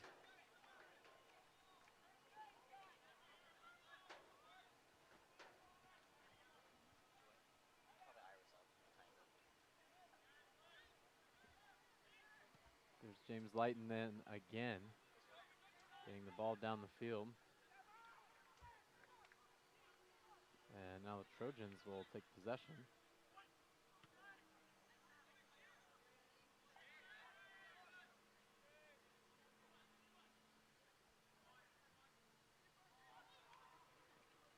Little programming update yet again. Bryce Lippy's coaching corner will be on at 1:30 on 105.5 WQHU. If you do not live in the Huntington area, you can catch it on ForresterDigital.net 1:30 on Friday with Coach Lawson and Bryce Lippy. Sounds like a good time to me, Carson. It's always Bryce is a great interviewer. Yeah, Coach's Corner. Love to stay engaged with our coaches here and hear what they have to say about the season. Nice little segment. Yeah. Great idea. Yep. This ball moved towards the box. Now it's kicked away. Corner kick coming at a crucial moment in this one. 6:45 remaining. The Forcers trying to get inside there. Trojans making sure they stay out.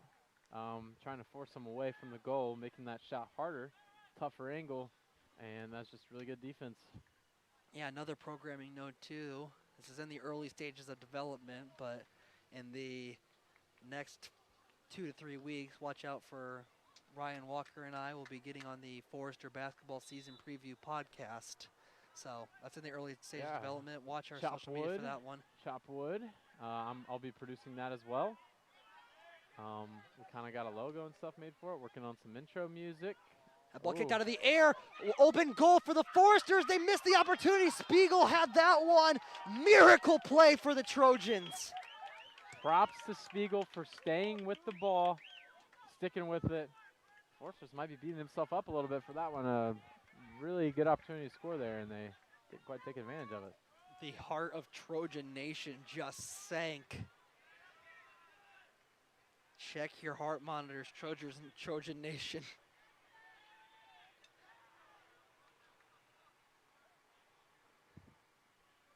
I also got to give credit to the Trojans' defense. They saw their keeper was on the ground, and they crowded that goal, and they were going to protect that goal with their life if they needed to. That's cross. Greenfield knocks it out of the air. Trojans collide into each other. So now the Foresters have some numbers. Slide tackle there. They're going to rule it was clean. The Foresters will get the throw in, though. I just want to say one more time, great work by Gabe Greenfield, just kind of punching that ball out there. There's literally like 3 Trojans surrounding him, and he managed to keep the ball away from the goal. It's very impressive. I guess we're going to need to indoctrinate some people into the Gabe Greenfield fan club here on FDN Sports. Maybe so. I don't know. I count him into the Kyle Mingus fan club. The Kyle Mingus fan club. Yeah, Carson started that one. Oh, my goodness. If you don't know who Kyle Mingus is, played basketball for IWU last year. I believe he's playing international now. I had the opportunity to work with one of his buddies, and he told me, hey, his mom posted on Facebook he's playing international, so I think he's trying to get a shot at playing anywhere professionally. Yeah, he did have a tryout with the Indiana Pacers. He did. This ball moved in towards the box. Spiegel gets that one away from him. They're going to call the Foresters for a collision with the keeper.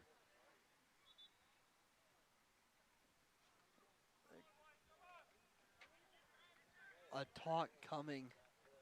But, you know, I know we do joke about the Kyle Mingus fan club around here, but I mean, you also do have to give him props in the Crossroads he's a phenomenal League. player. He's one of the best players probably to come through the Crossroads League, no doubt. Yeah, I mean, to get a tryout with the Indiana Pacers, and I know it might have been a little bit of a proximity help too, but I mean, he was out there playing. He went from playing in the NAIA to playing with high-level Division I players in that tryout.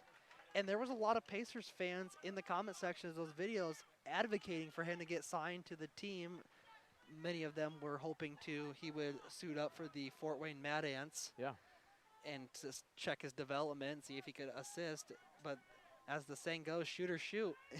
Right. And if you can shoot, you can play. So hoping the best for him. And he might have other opportunities in the future. We're not entirely sure. So. Yep. The fun of being 22. That's right. Got plenty of time. That ball moved towards the box. Trojan thrown off, blocked by the Foresters. That ball's kicked away. Norm's last stand there in the box. A foul called.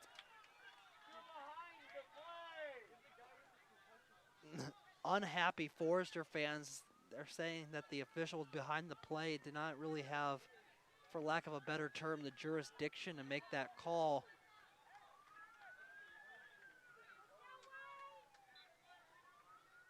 So a crucial free kick here. 2:09 remaining. This ball sails through the air. Open look, kicked away. And waiting for the call. Goal kick for Gabe Greenfield. Wow.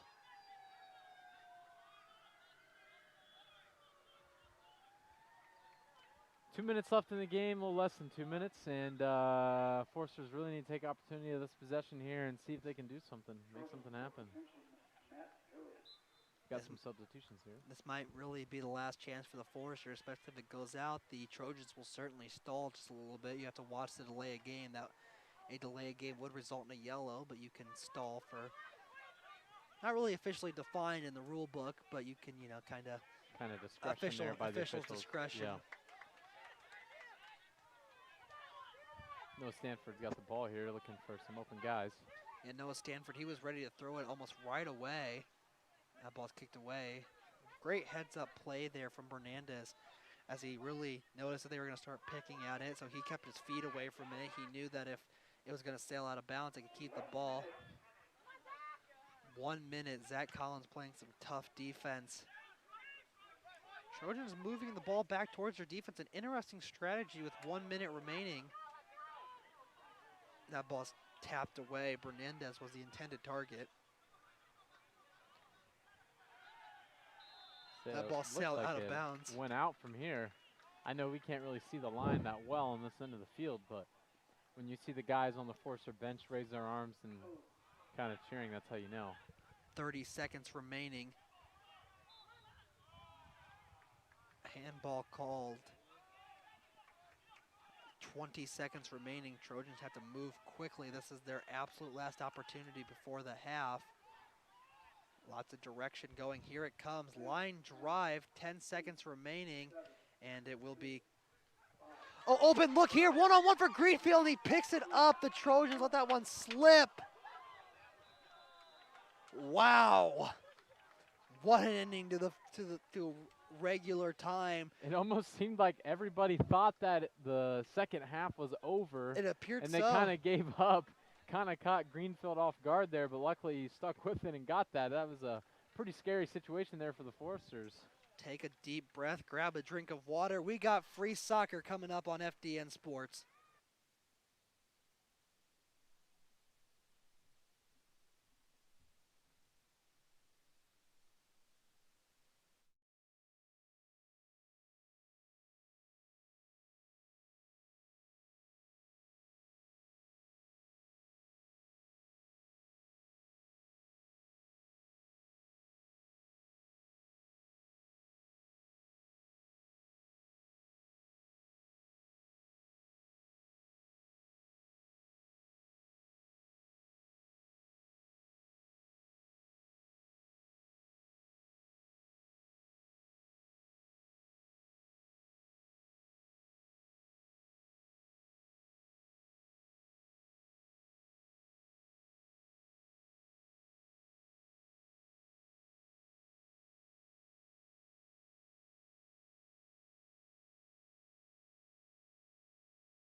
Do.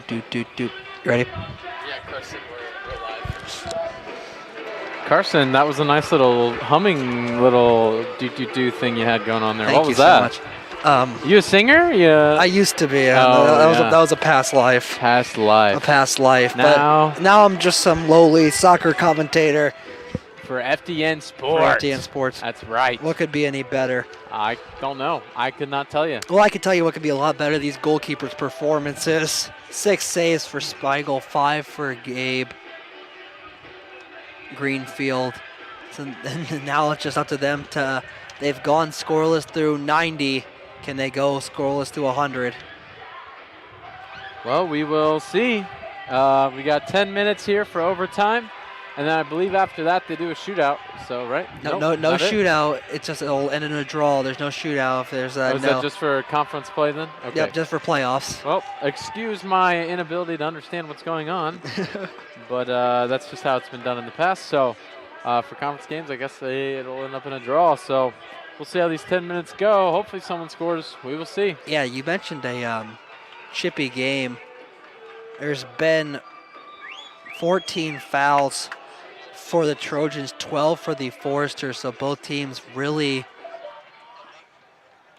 getting chippy, like you said. Not in a bad way, but there's a lot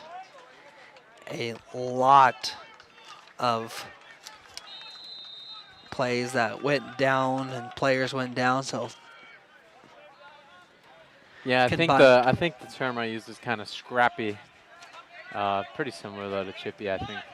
Yeah, combined 26 fouls between these two clubs. It's got to be tough because, like as coaches for both teams, it's like guys are probably tired. They've had a lot of minutes in games because towards the end, those last 10 minutes, like you said, Lawson likes to have his fast guys in. Are they playing now? You know, are they? You're gonna put those in the last 10 minutes? Do they have enough energy to make that happen? Both. We'll see, I guess. Both teams on their bench. Both teams on the benches are standing up.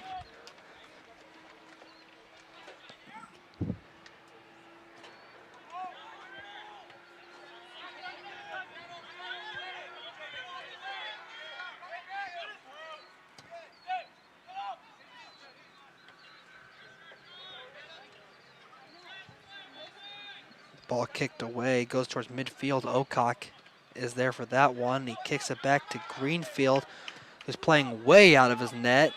He skies this one to Garcia.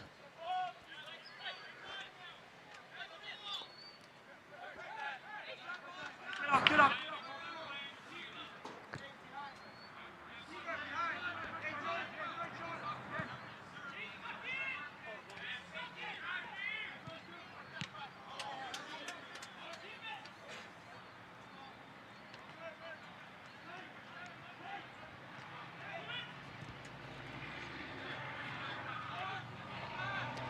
Trojans really looking for that opportunity, but at this point they're going to have to send it back to the midfield line as they just don't have a look there. But really, at this point, you might just have to take whatever you can get. And this really isn't the time to be picky. Absolutely. You want to make good shots, but at the same time, you don't have a lot of time to worry about that, if that makes any sense. Guys just need to take advantage of opportunities. That ball kicked away, but it did. An unfortunate break yet again for the Foresters as they try to kick that one away. It went across the end line. Yeah. So therefore, it's a corner.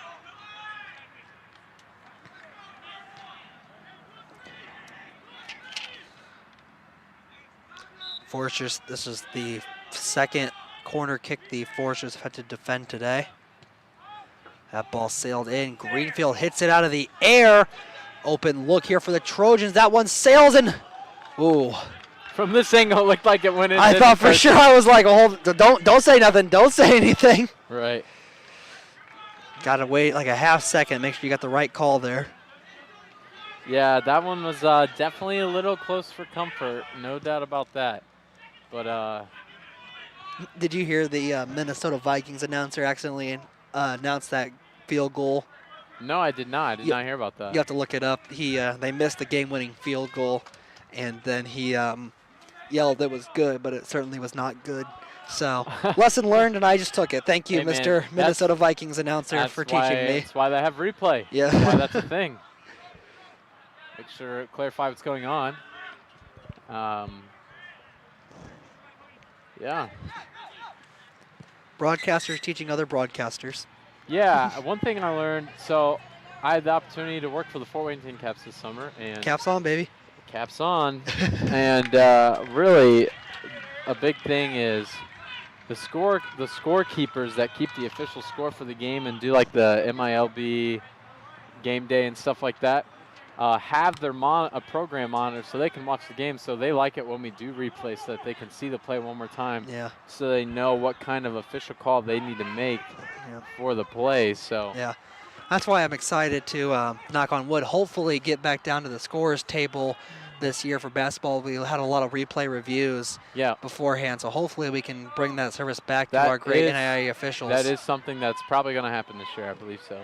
That ball kicked away. Corner coming for the Foresters. 5:20 remaining in this ball game. Once again, Carson, this is a chance for opportunity.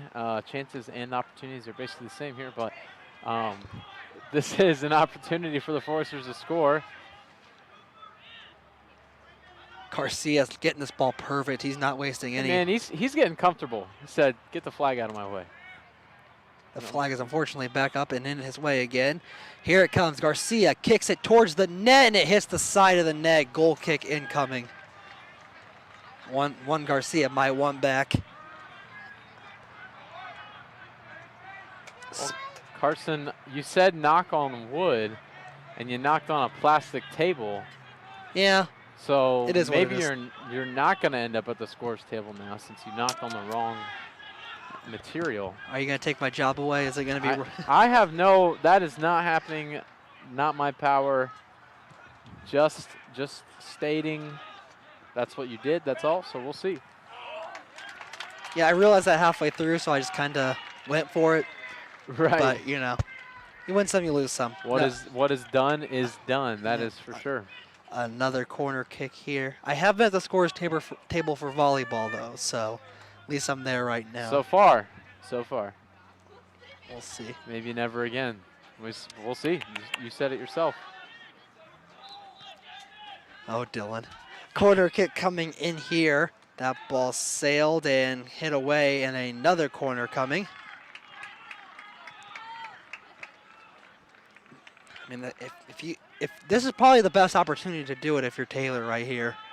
I mean, just knock this one in. That's probably your greatest strength at this point. It's the most open look you might get, and they send that one low, and that ball stayed in just barely, so they get to keep possession, and it's tapped around the defense. This ball gets kicked up, and some good ball handling there.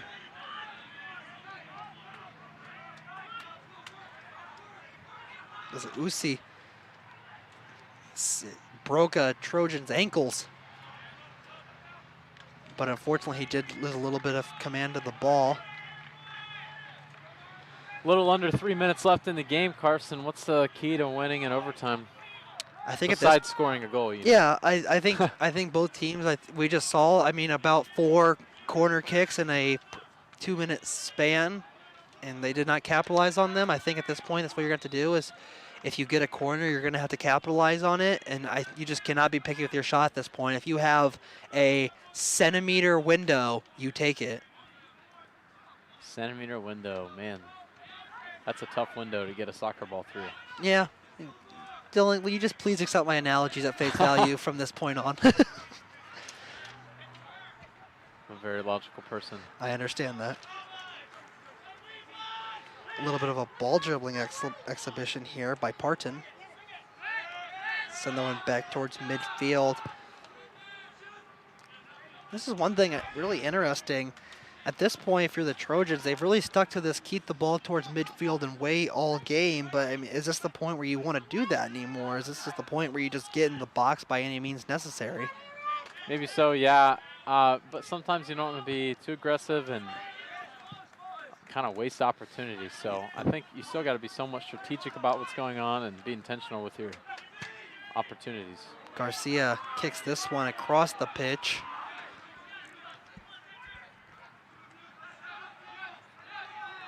.125 remaining. Ball sails away. I thought I heard a whistle. No whistle was. I thought I heard it as well. So maybe not. Trojans try to set up here with 1:10 remaining. They get that ball off. And they get the handball. Officials must really be listening to the Forester bench right now. Under 1 minute remaining. Last gasp opportunity here for both teams.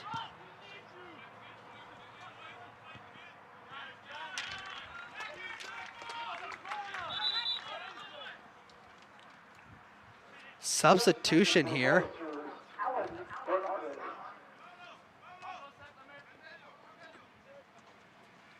Forester's got that substitution in.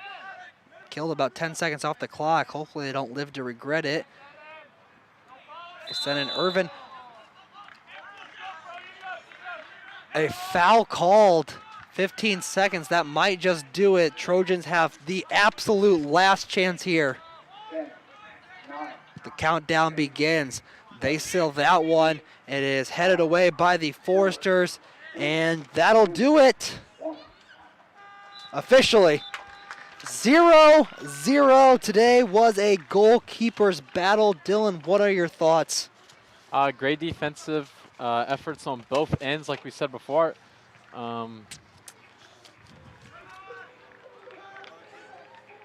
Others. Oh, I guess we're wrong. There is another 10. We'll see, Carson. That's what I was wondering, but I wasn't entirely sure. That must be a rule change that I did not hear about. So even more free soccer. Dylan, you ready? I guess so, Carson. Right, let's keep it going. We'll be back here on FDN Sports.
Welcome back to FDN Sports. I'm here with Carson Watkins. My name is Dylan Herring, and we've got 10 more minutes of surprise soccer time. Yeah, right. It was a surprise. Yeah, absolute surprise. We had no clue. A rule change has been implemented.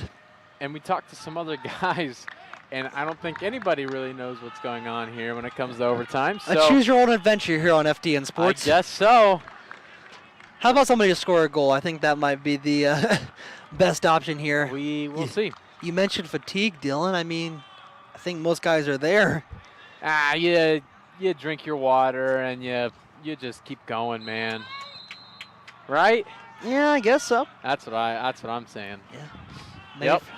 if you're lucky, you can go straight into this game, straight into the matches in Upland after this for your Maybe so. HU Taylor I-9 action.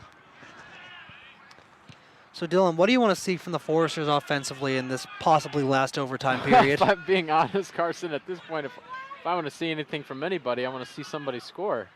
We haven't seen it all game. Double overtime, not to knock any of the teams. It's been a really good defensive game, but you know just as well as I do that as soon as someone scores, it's going to be an exciting one, that's for sure. So, Absolutely. But I'd like to see, I think both teams are still being pretty aggressive.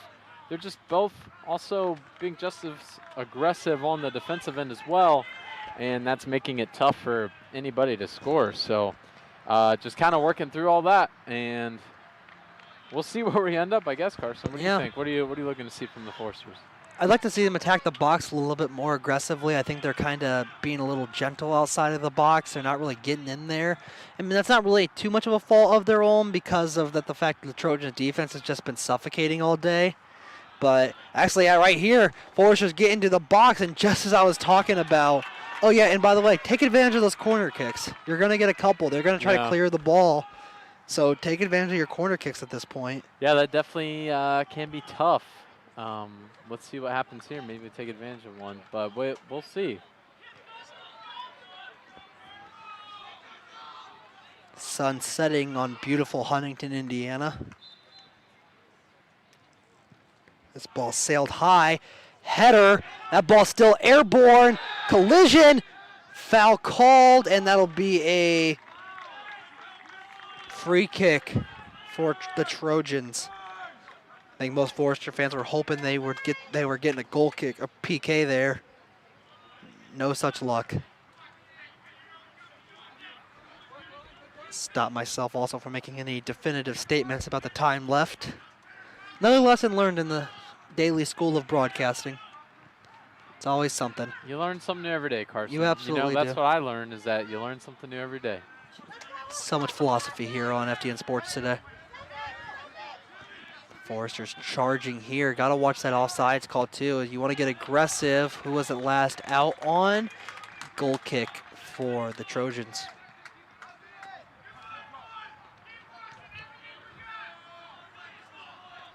Once again, I want to thank the crew for today. Carson and I are commentating. We got Joy Heisey on camera 1, the only camera that we have for today. And Matt Fouts, our wonderful director, for keeping things together, keeping the stream going, keeping up with the time, the score, which it's been pretty easy for him considering how no one scored today. But very few stoppages of taking play us either. to break, Yeah. things of that nature. So big thanks to everyone, all the hard work, and everyone on the FDN crew that comes and does work. And Yep.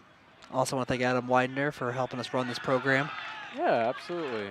No foul called there. Foresters were looking for it, but this gives the Trojans a golden opportunity that is taken away by the Foresters. While we're giving thanks to the crew, I mean, you know, Dylan, you've been there too, and you know you're running the one camera for soccer. I mean, you just have to be on it all day. That's so right. Whistle sounds. There's a call here for something. The official is running towards the keeper. Is this a yellow? No call. It's a little discussion. He did take a Forester off their feet, so I think he was looking for... I think a lot of Forester fans are hoping yet again for another PK opportunity. No such luck has been given.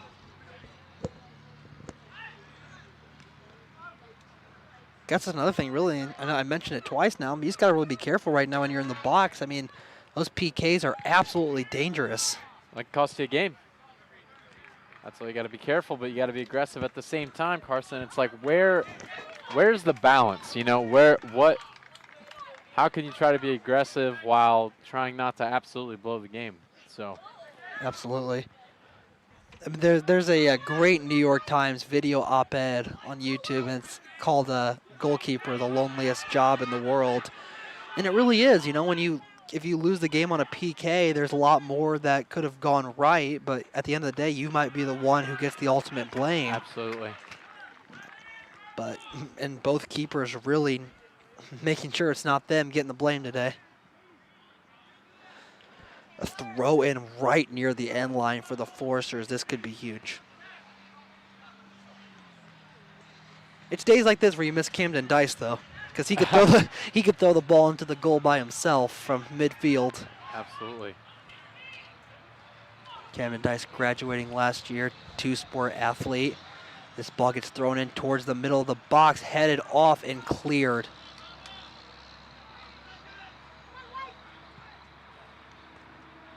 Towards the box again. The ball's going to stay airborne for quite some time.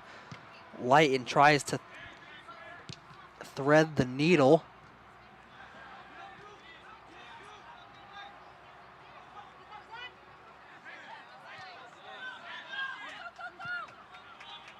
Defense is there today, Carson. Trojan defense is on it. Opportunity here. That one goes way over the crossbar. Gabe Greenfield didn't really have to make an effort for it. He knew as soon as that was Kinda kicked just- that he didn't need to Kind of just watched it sail. kind of watch it go. Good game awareness there from Greenfield. Substitution for the Trojans, Colin Kahn. 3.5 minutes left. Possibly. There's in this half. Yeah, we'll we see. really don't know. Think we'll see. This ball sailed over. Spiegel's there again, really risking it. It's playing out of the box. That ball would have taken one more bounce. He might have been toast.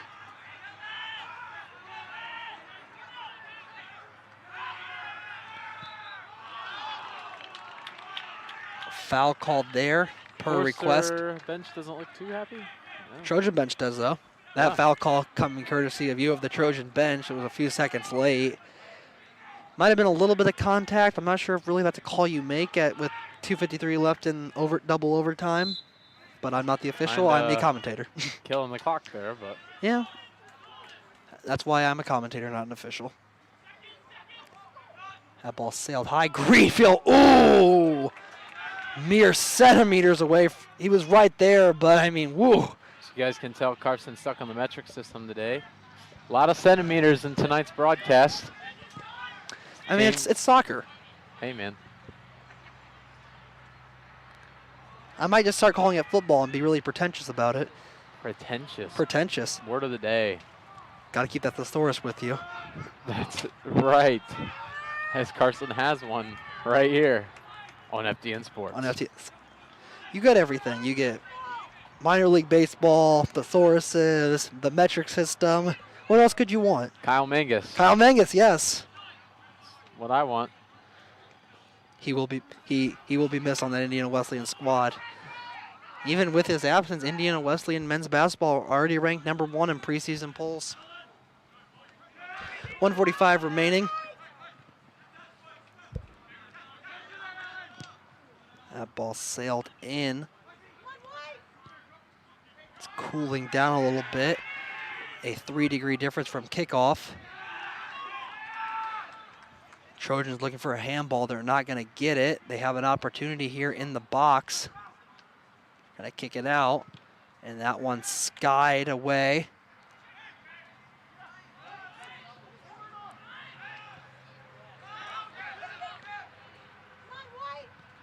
That ball sailed in. Greenfield's going to leave the box for it. And he snatches it out of the air. 1 minute left to go in the game. The PA announcer says there's 1 minute left to go in the game, so they get an opportunity here. Stop. Got some substitutions. They look at Into the game for the Blazers, Diego Romo and Noah Stanford. Noah Stanford and Diego Romo coming into this game. 37 seconds remaining. Some Forcers were asking to stop the clock. They're not going to get it. This one sailed in. It's out of the box. The Trojans have this one. It's going to be taken away. Almost. They keep it. Opportunity here. Here comes the Trojans. They're marching in. This is Hoosier outside of the box. 19 seconds remaining. He sends it in, and it's kicked away. Norm's last stand, part 2.